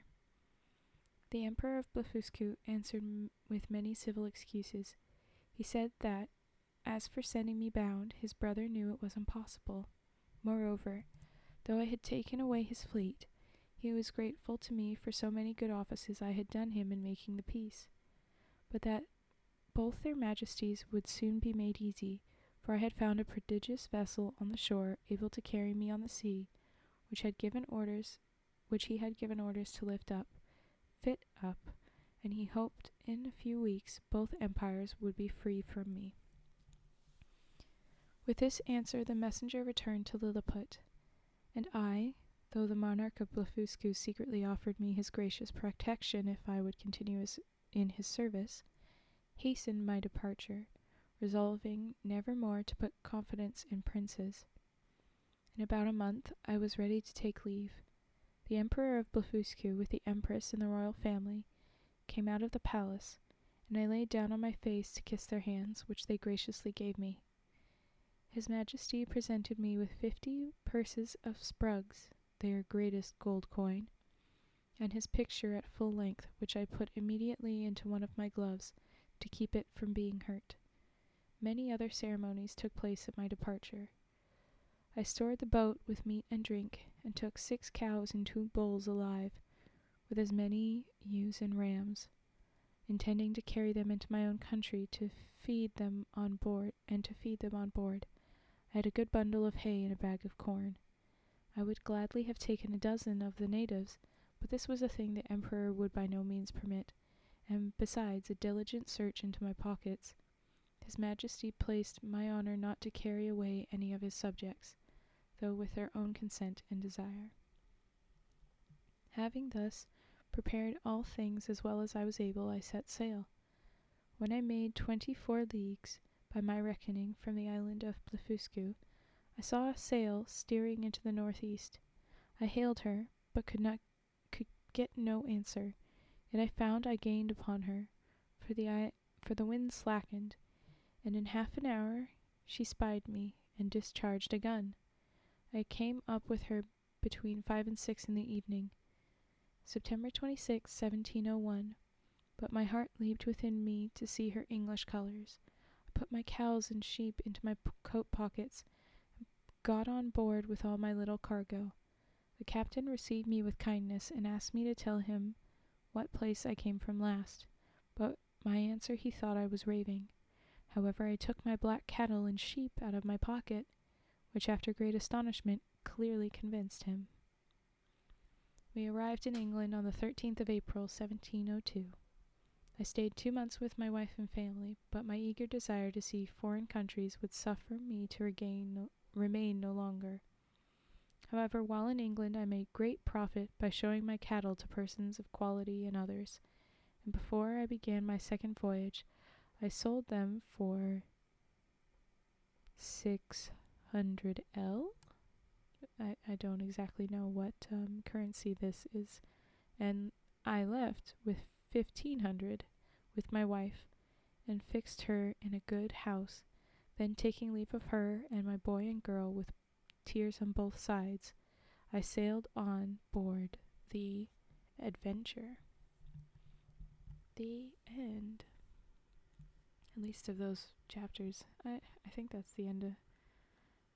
I've never read the proper story, so this sort of abridged little version, I don't know. But that was A Voyage to Lilliput. Oh, look at that.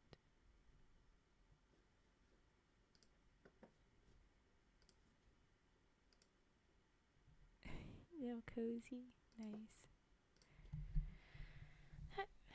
That felt very cozy, chill. It wasn't as absurd as the fairy tales usually get, and I don't know if I would entirely call this one a fairy tale, but I think that's just because I've considered it part of like a slightly different fantasy-ish, I don't know, sphere. I don't know. Oh, good. No worries to miss pieces of it. It's just the story of the Lilliput. I forget what the... Let's look it up. But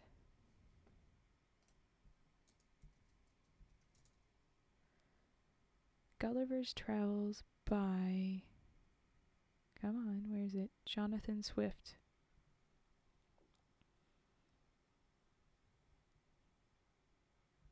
So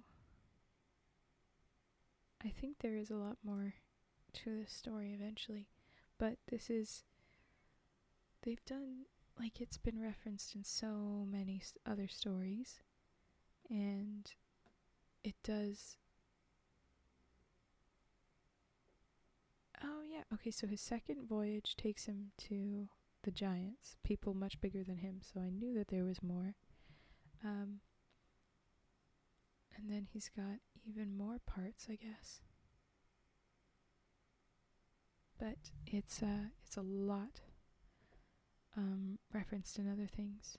And I'm remembering a Jack Black movie, Gullivers Travels. Let's see.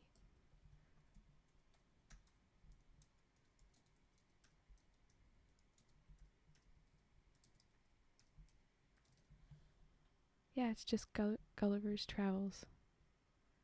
And it has Jack Black, Emily Blunt, Jason Segel, Billy Connolly, Catherine Tate, James Corden. Yeah. I just remembered Jack Black being the central character in all the images in my head, as well as I think The Simpsons had a bit with it and all that stuff. Yeah. I had never read it either, and that was just one piece of it in a fairy tale book not the actual original book. Like I said, there was more pieces to the story after that. But that's the parts that was in this publication. And what an interesting thing that is. Well, I would kind of like to have a break from those kinds of story things and the nonsense if anyone wants to chat or has triggers.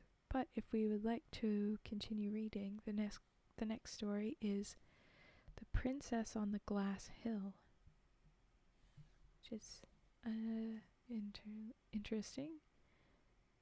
I will say I see Cinder Lad, so this looks like the alternative to Cinderella, mayhaps. That should be interesting.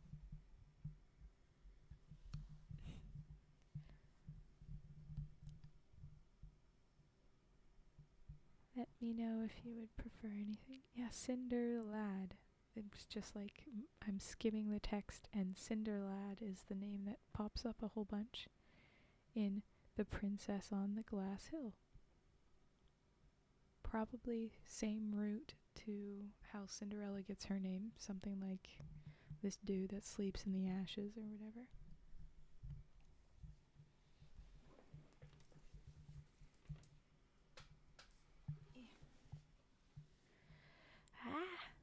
Chair. Okay.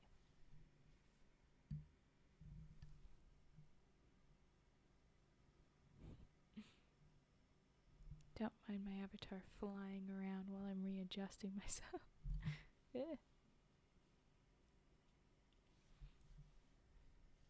Alright.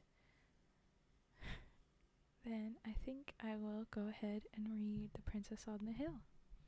Just have to put up the little title. So, hold on a moment. Maybe I'll point my mic towards the keyboard. It's not as satisfyingly clicky clacky as other keyboards, but I've got this one.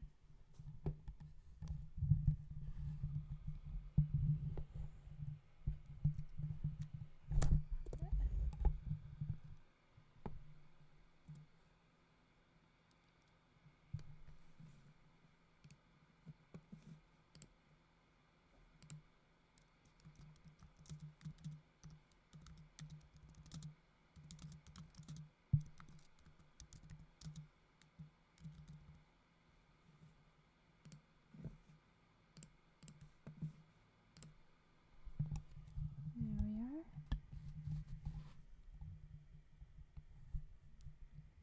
I'm sorry your phone call didn't go well, Cage Nightwind. But yeah, hopefully you can listen to this and not get interrupted with unpleasant things. Of course, that's what we're here for, all these stories. The small version of the heart, the frog with the heart, looks like it's a mustache. I wanna look at that. It's gone now. I'm gonna send it. Oh, or not. My things are not loading. Load. Let's see these little mustaches. I like the idea of a mustache frog. Maybe that's what I'll do next.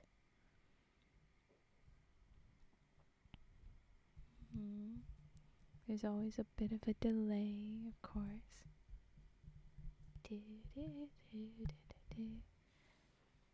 It's so tiny on my screens. I have to make it bigger. It does kind of look like a mustache, you're right. I'll make a proper mustache frog. That's a requirement now.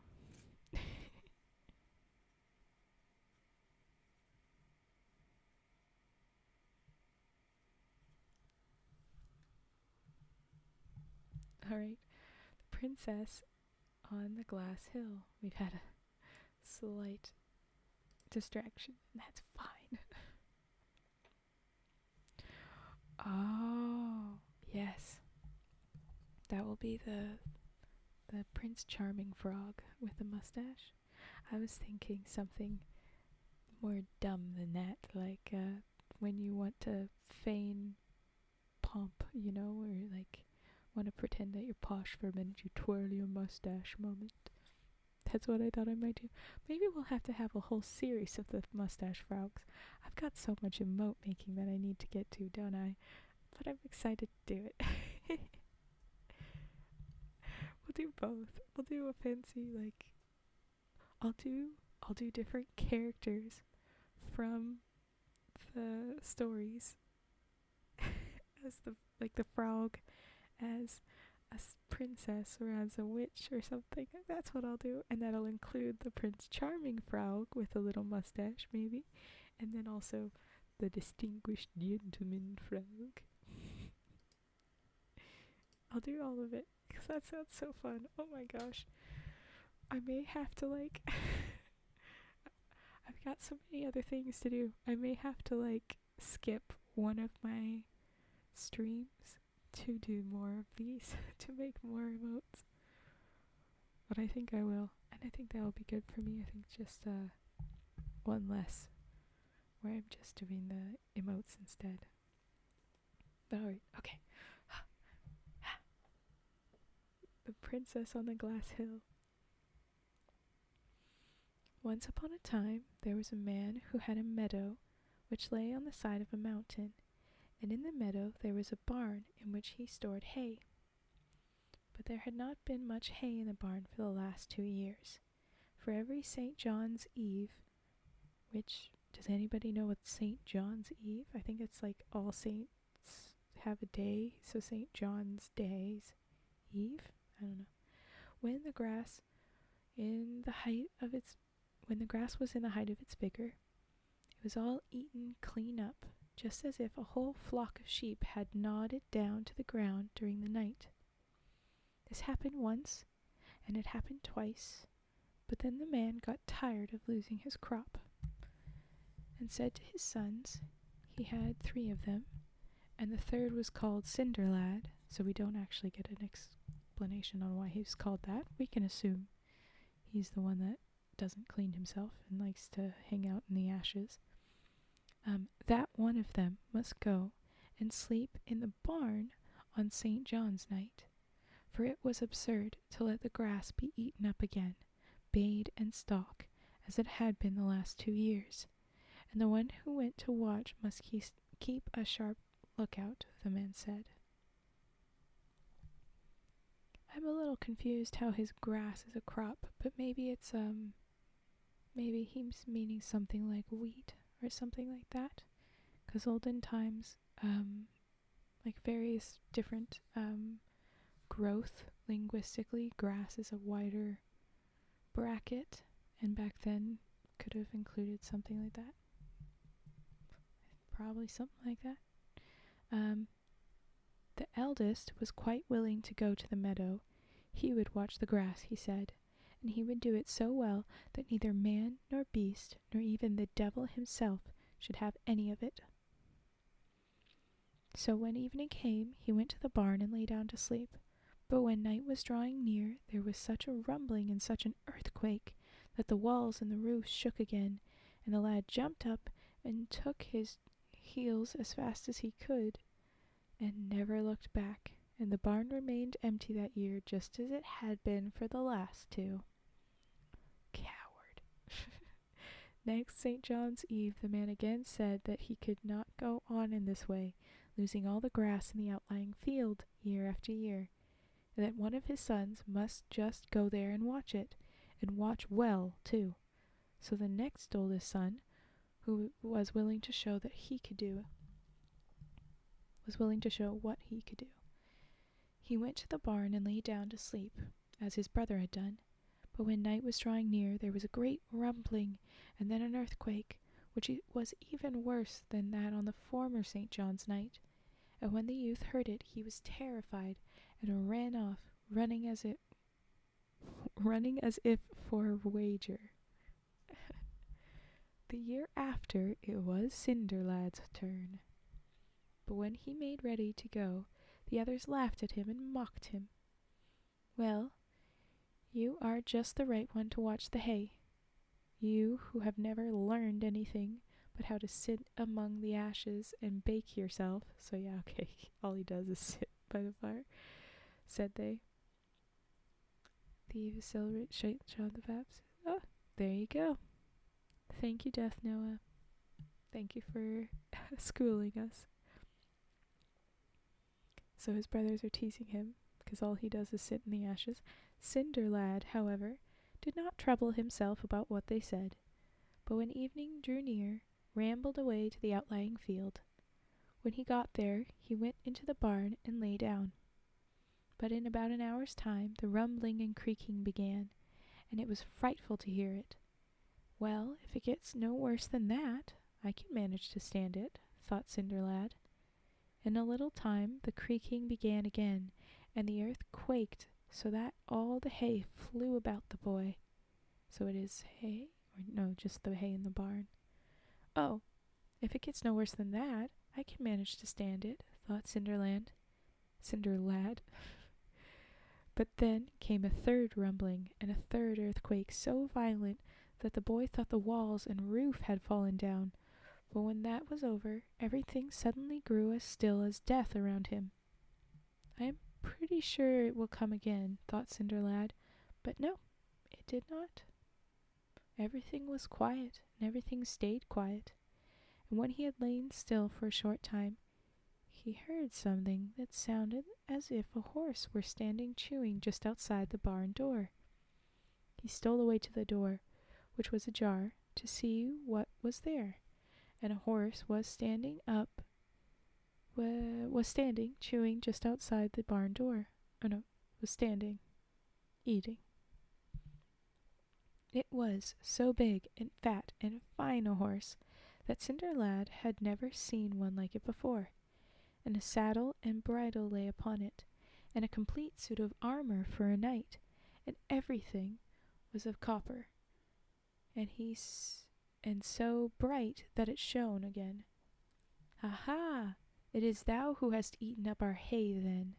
Okay, so yeah, when they've been saying, don't eat the grass, it's hay that they're growing. There you go.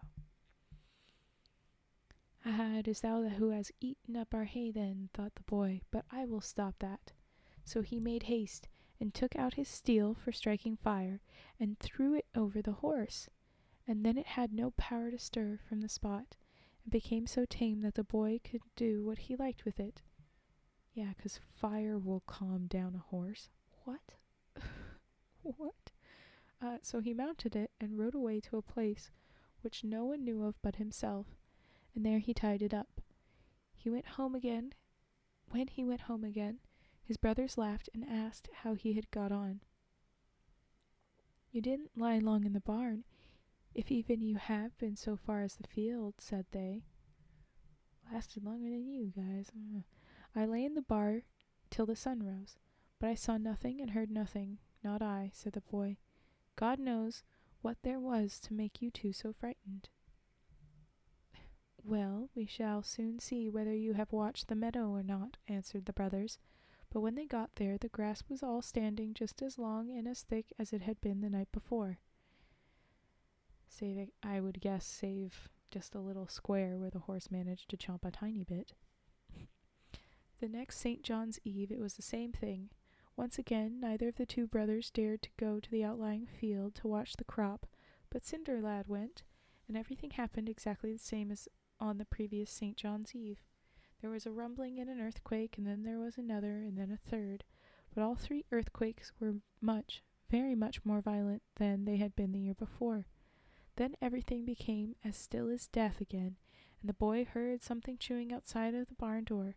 So he stole as softly as he could to the door, which was slightly ajar, and again there was a horse standing close by the wall of the house, chewing and eating, and it was far larger and fatter than the first horse, and it had a saddle on its back, and a bridle on it too, and a full suit of armor for a knight, all of bright silver, and as beautiful as anyone could wish to see. "Ho, ho," thought the boy, "is it thou who hast eaten up our hay in the night? But I will put a stop to that." So he took out his steel for striking fire and threw it over the horse's mane, and the beast stood there as quiet as a lamb. Then the boy rode this horse too away to the place where he kept the other, and then went home again. "I suppose you will tell us that you have watched well again this time," said the brothers. "Well, so I have," said Cinderlad. So they went there again, and there was the grass, standing as high and as thick as it had been before. But that did not make them any kinder to Cinderlad. When the third St. John's night came, neither of the elder two brothers dared to lie in the outlying barn to watch the grass, for they had been so heartily frightened the night that they had slept there that they would not get over it. It's literally been 2 years, dudes. But Cinderlad dared to go, and everything happened just the same as on the other former nights. That steel clearly must be. There were 3 earthquakes, each worse than the other, and the last flung the boy from one wall of the barn to the other. Ooh. But then everything suddenly became still as death. When he had lain quietly a short time, he heard something chewing outside the barn door. Sorry. Then he once more stole to the door, which was slightly ajar, and behold, a horse was standing just outside it, which was much larger and fatter than the other 2 he had caught. "Ho, ho! It is thou, then, who art eating up our hay this time," thought the boy, "but I will put a stop to that." So he pulled out his steel for striking fire and threw it over the horse, and it stood as still as if it had been nailed to the field, and the boy could do just what he liked with it. Then he mounted it and rode away to the place where he had the 2 others, and then he went home again. Then the 2 brothers mocked him just as they had done before, and told him that they could see that he must have watched the grass very carefully that night, for he looked just as if he were walking in his sleep. But Cinderlad did not trouble himself about that, but just bade them go to the field and see. They did go, and this time, too, the grass was standing, looking as fine and as thick as ever. Really, though, where's he hiding these horses that's so secret? And I'm wondering, what is he going to do about it? Also, this last time, they didn't mention the suit of armor. We went from copper to silver, and I'm wondering if that one was gold? I don't know what's going on, or maybe that's waiting until the last, I don't know. But we didn't get to hear about that this time. Just that the horse was again fatter and such. Okay. The king of the country in which Cinderlad's father dwelt and had a daughter, whom he would give to no one who could not ride up to the top of the glass hill, for there was a high, high hill of glass, slippery as ice, and it was close to the king's palace.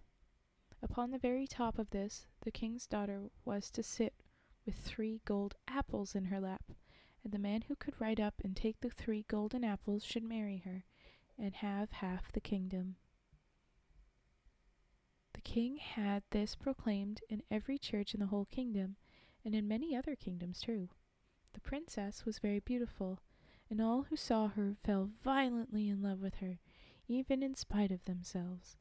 So it is needless to say that all the princes and knights were eager to win her, and half the kingdom besides, and that for this cause they came riding thither from every end of the world, dressed so splendidly that their raiments gleamed in the sunshine, and riding on horses which seemed to dance as they went. There was not one of these princes who did not think that he was sure to win the princess. When the day appointed by the king had come, there was such a host of knights and princes under the glass hill that they seemed to swarm, and every one who could walk or even creep was there too, to see who won the king's daughter. Cinderlad's 2 brothers were there too, but they would not hear of letting him go with them, for he was so dirty and black with sleeping and grubbing among the ashes that they said everyone would laugh at them if they were seen in the company of such an oaf. "Well then, I will go all alone by myself," said Cinderlad.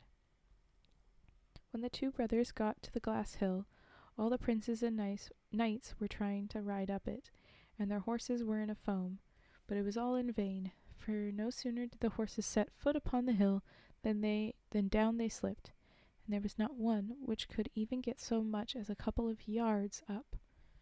Nor was that strange, for the hill was as smooth as glass window pane, and as steep as the side of a house. But they were all eager to win the king's daughter and half the kingdom, so they rode and they slipped, and thus it went on. At length all the horses were so tired that they could do no more, and so hot that the foam dropped from them, and the riders were forced to give up the attempt. The king was just thinking that he would cause it to be proclaimed that the riding should begin afresh on the following day, when perhaps it might go better, when suddenly a knight came riding up on so fine a horse that no one had ever seen the like of it before, and the knight had armor of copper, and his bridle was of copper too, and all his accoutrements were so bright that they shone again. The other knights all called out to him that he might just as well spare himself the trouble of trying to ride up the glass hill, for it was of no use to try, but he did not heed them, and rode straight off to it, and went up as if it were nothing at all. Thus he rode for a long way. It may have been a third of the part of the way up, but when he got so far, he turned his horse round and rode down again. But the princess thought that she had never yet seen so handsome a knight, and while he was riding up, she was sitting thinking, "Oh, how I hope he may be able to come to the top." And when she saw that he was turning his horse back, she threw one of the golden apples down after him, and it rolled into his shoe. But when he had come down from off the hill, he rode away, and that so fast that no one knew what had become of him. It sounds like he intentionally said, "Okay, I got this far, I'll turn away," which I'm like, why? Okay. So all the princes and knights were bidden to present themselves before the knight that night, so that he who had ridden so far up the glass hill might show the golden apple which the king's daughter had thrown down, but no one had anything to show. One knight presented himself for the other, and none could show the apple. So this is sounding a lot like the Cinderella thing, where they've got the proof. Hello, Dubda. This is an interesting story with someone called Cinder Lad. I'm just considering the similarities to Cinderella. We're doing pretty alright. Okay. At night, too, Cinder Lad's brothers came home again. Hello. You're new here. Thank you for joining. Just in the middle of this story, there's a main character called Cinder Lad, something very like Cinderella, and it's interesting. Okay. At night, too, Cinder Lad's brothers came home again and had a long story to tell about riding up the glass hill. At first they said there was not one who was able to get even 50 much as one step up. What is the grammar to that? And by 50 they have the 5 O's, so I think it must be there was not one who was able to get even so much as one step up, but it was terribly translated. Anyway, so then came a knight who had armor of copper and a bridle of copper, and his armor and trappings were so bright that they shone to a great distance, and it was something like a sight to see him riding.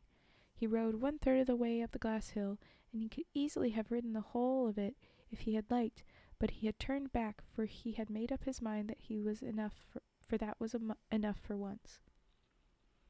"Oh, I should have liked to see him too, that I should," said Cinder Lad, who was as usual sitting by the chimney among the cinders. "You indeed," said the brothers. "You look as if you were fit to be among such great lords, nasty beasts that you are, to sit there."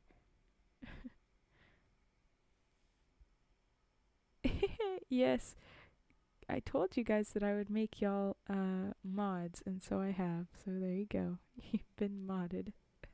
You have swords. Alright, I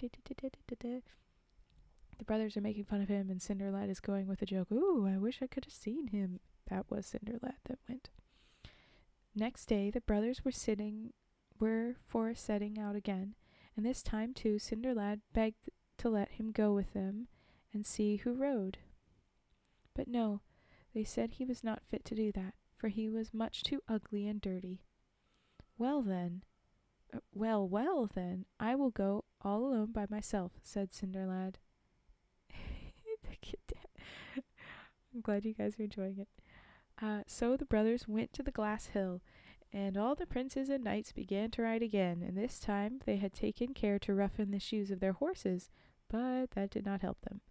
They rode and they slipped as they had done the day before, and not one of them could even get so far as a yard up the hill. When they had tired out their horses so that they could do no more, they again had to stop altogether. Thank you, Tenda. Alright. Everybody's given up. They could not get up even a yard up the hill. When they tired, they gave up.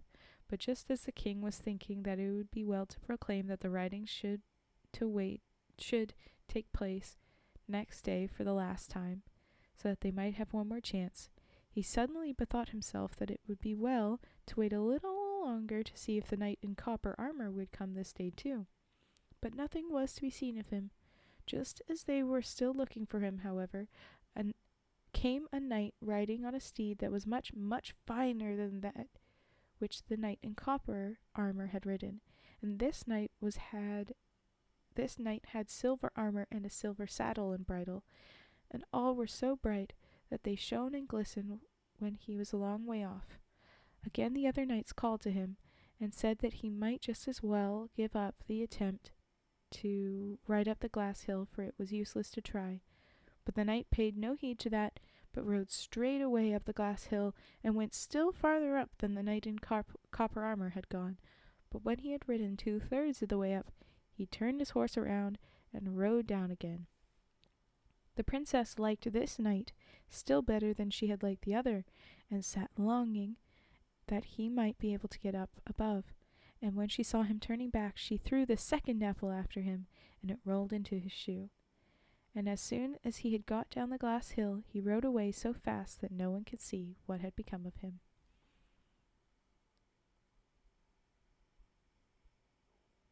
Alone all by myself. Yeah, that is how that works.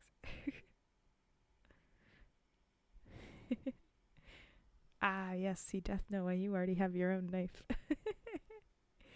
It's just I wanted to give you guys mod powers. We had talked about it at the end of that stream last night. Okay. So he's got the golden apple in his boot again, and he rides away. In the evening, when everyone was to appear before the king and princess, in order that he who had the golden apple might show it, one knight went in after the other, but none of them had the golden apple to show. At night, the two brothers went home as they had done the night before, and told how things had gone. It's a Psyduck. It's a very specific being, and it is wonderful. Anyway. We love a pun. Great one. Cajun Island. Okay. None of them had the golden apple to show.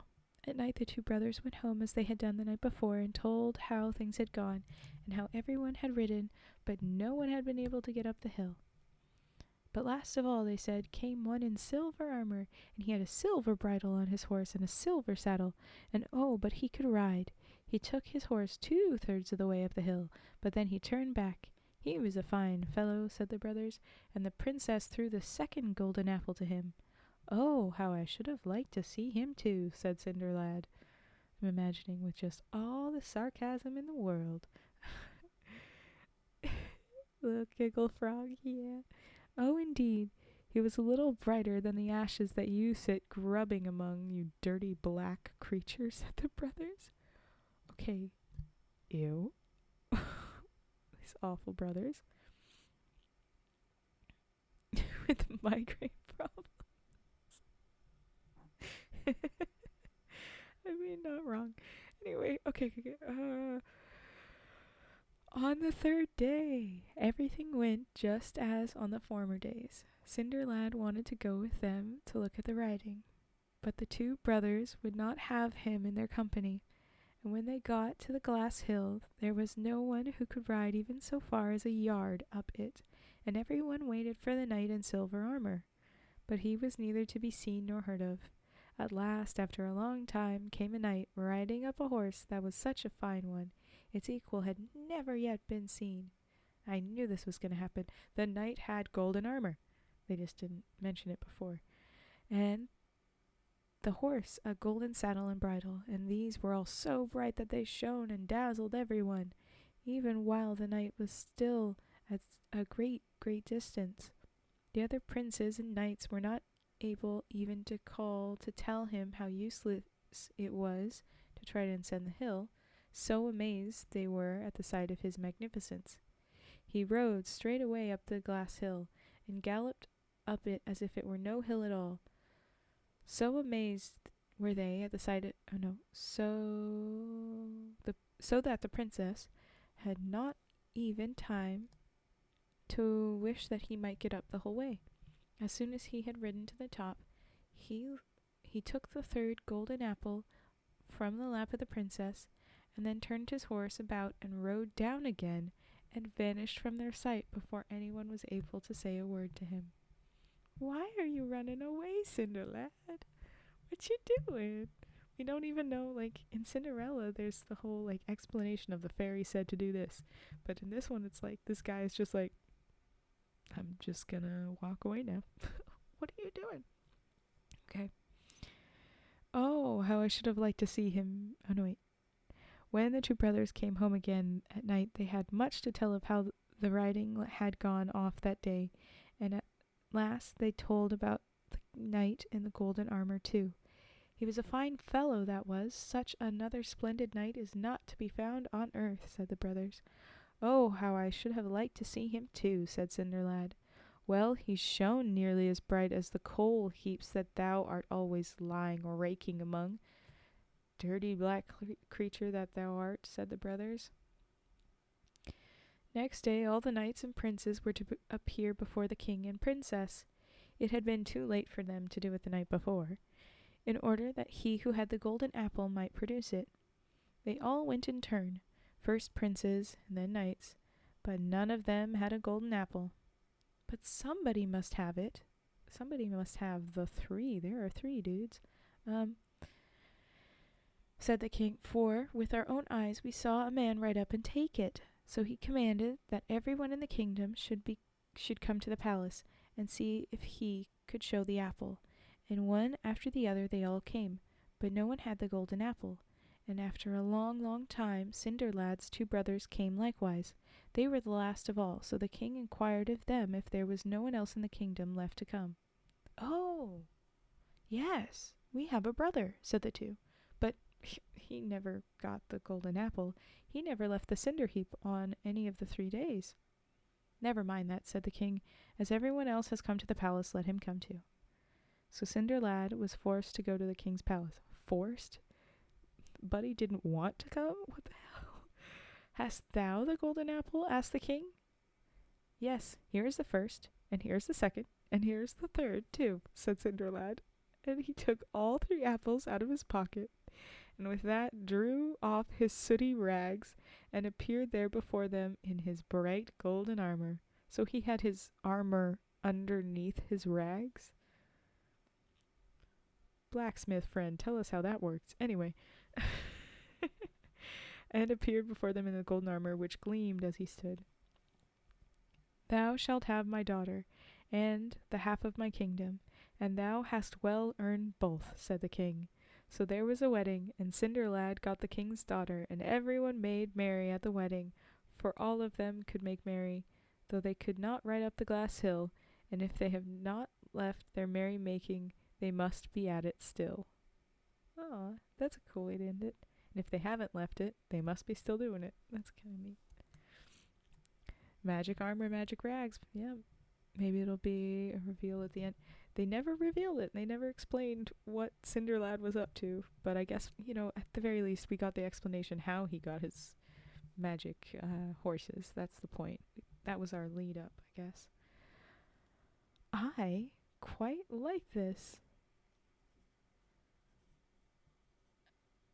Most of it's pretty great. This was a pretty fun one, and I like having the male alternatives. It's just fun. Of the female princess stories, having the sort of mirror image. It's cute. But okay, there was the princess on the glass hill. Da da da.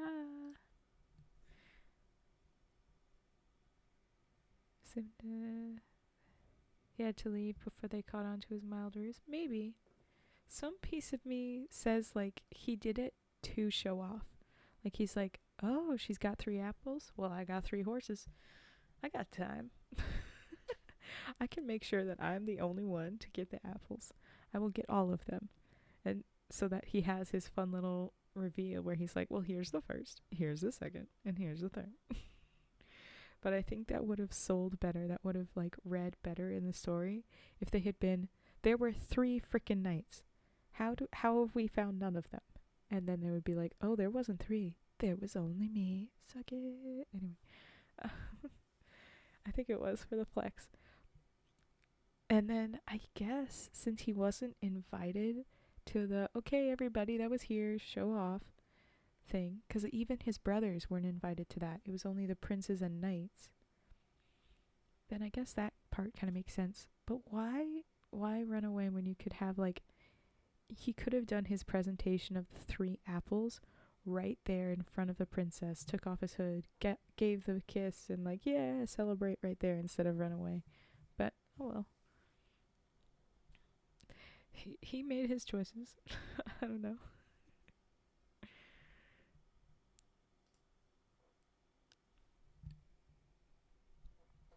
That was that story, all wrapped up. It was nice. Still have questions on that. We have only a few more stories, just 4 more stories in the blue fairy book. There are the green fairy book and the red fairy book after that in the same sort of vein. But I think what I ought to be doing is wrapping up for a little while at least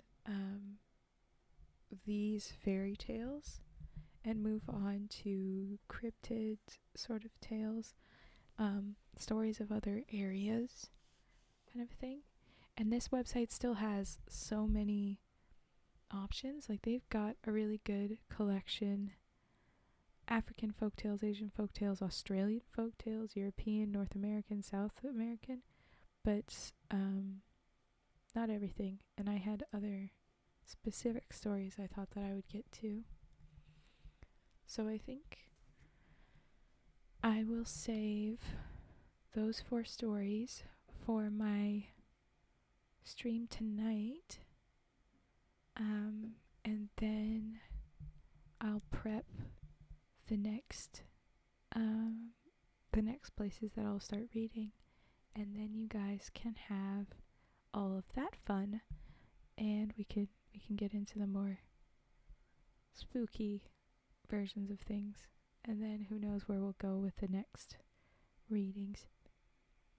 I've got lots of different story plans, different things to be reading, and I need to start setting up specifically okay, these days or these times, this is when I'll do that kind of stream, and I'm gonna do hand cams, I'm gonna do origami. I need to set up when those are. I want to make a more clear and divided schedule so you know when to expect with which things. And a little piece of me really wants to do alliteration, the Taco Tuesday kind of a thing. I don't know, Spicy Sunday. Do the spicy reads then. There's not an H day of the week, so hand cam isn't gonna work. There's not an O. Origami isn't gonna work. But anyway, I'll try and figure out that.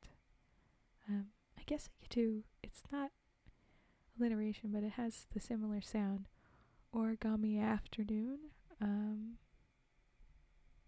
maybe, so that the earlier streams are hand cam and the later night streams aren't. I don't know.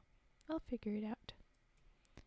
I'd love to hear what you guys would want to see from me, hear from me, whatever. My main buddies here, my mods and such. What would you guys want next up? The origami and more chatty stream. Like I said, I was thinking maybe the spicy streams soon. Spicy stories to read. And maybe I should separate specific ASMR trigger streams from my reads, since it's become much more typical to just chat between things instead of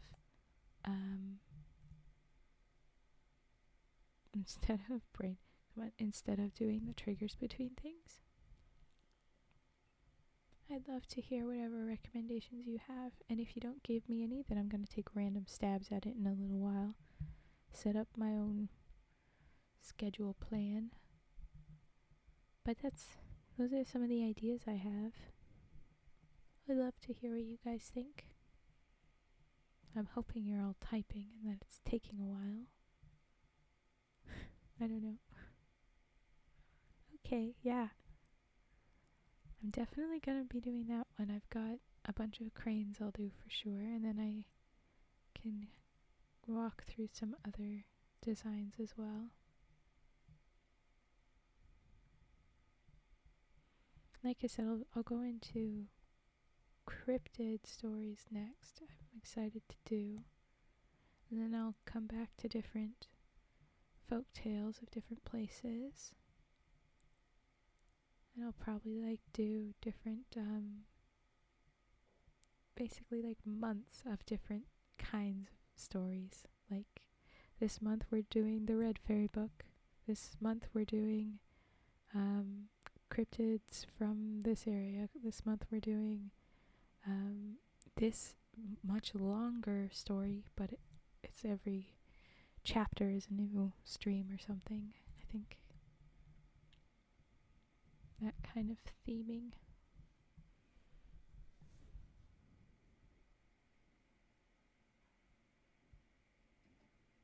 Okay, well, it doesn't need to be specific things. I'm kind of floating these ideas by for now. But thank you very much for even saying that. I'll let myself figure it out then. And then you guys can just tell me how you feel about it when it happens. How about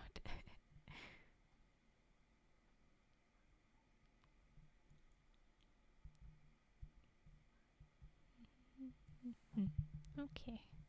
Oh, little happy frogs. Thank you for your love, frogs. Yes, I need to go make frogs. That's my next step. I need to go get food and prep for the next stream and plan out some more frogs. Oh, good. Thank you, Kitchen. I appreciate honesty for this. Alright. Well, then I'm going to wrap up just a bit early tonight, and I will have the last 4 stories of the Blue Fairy book ready for the next stream. And then we'll see what we do tomorrow. Alright. Well, thank you guys. Hopefully I see you soon. Bye-bye.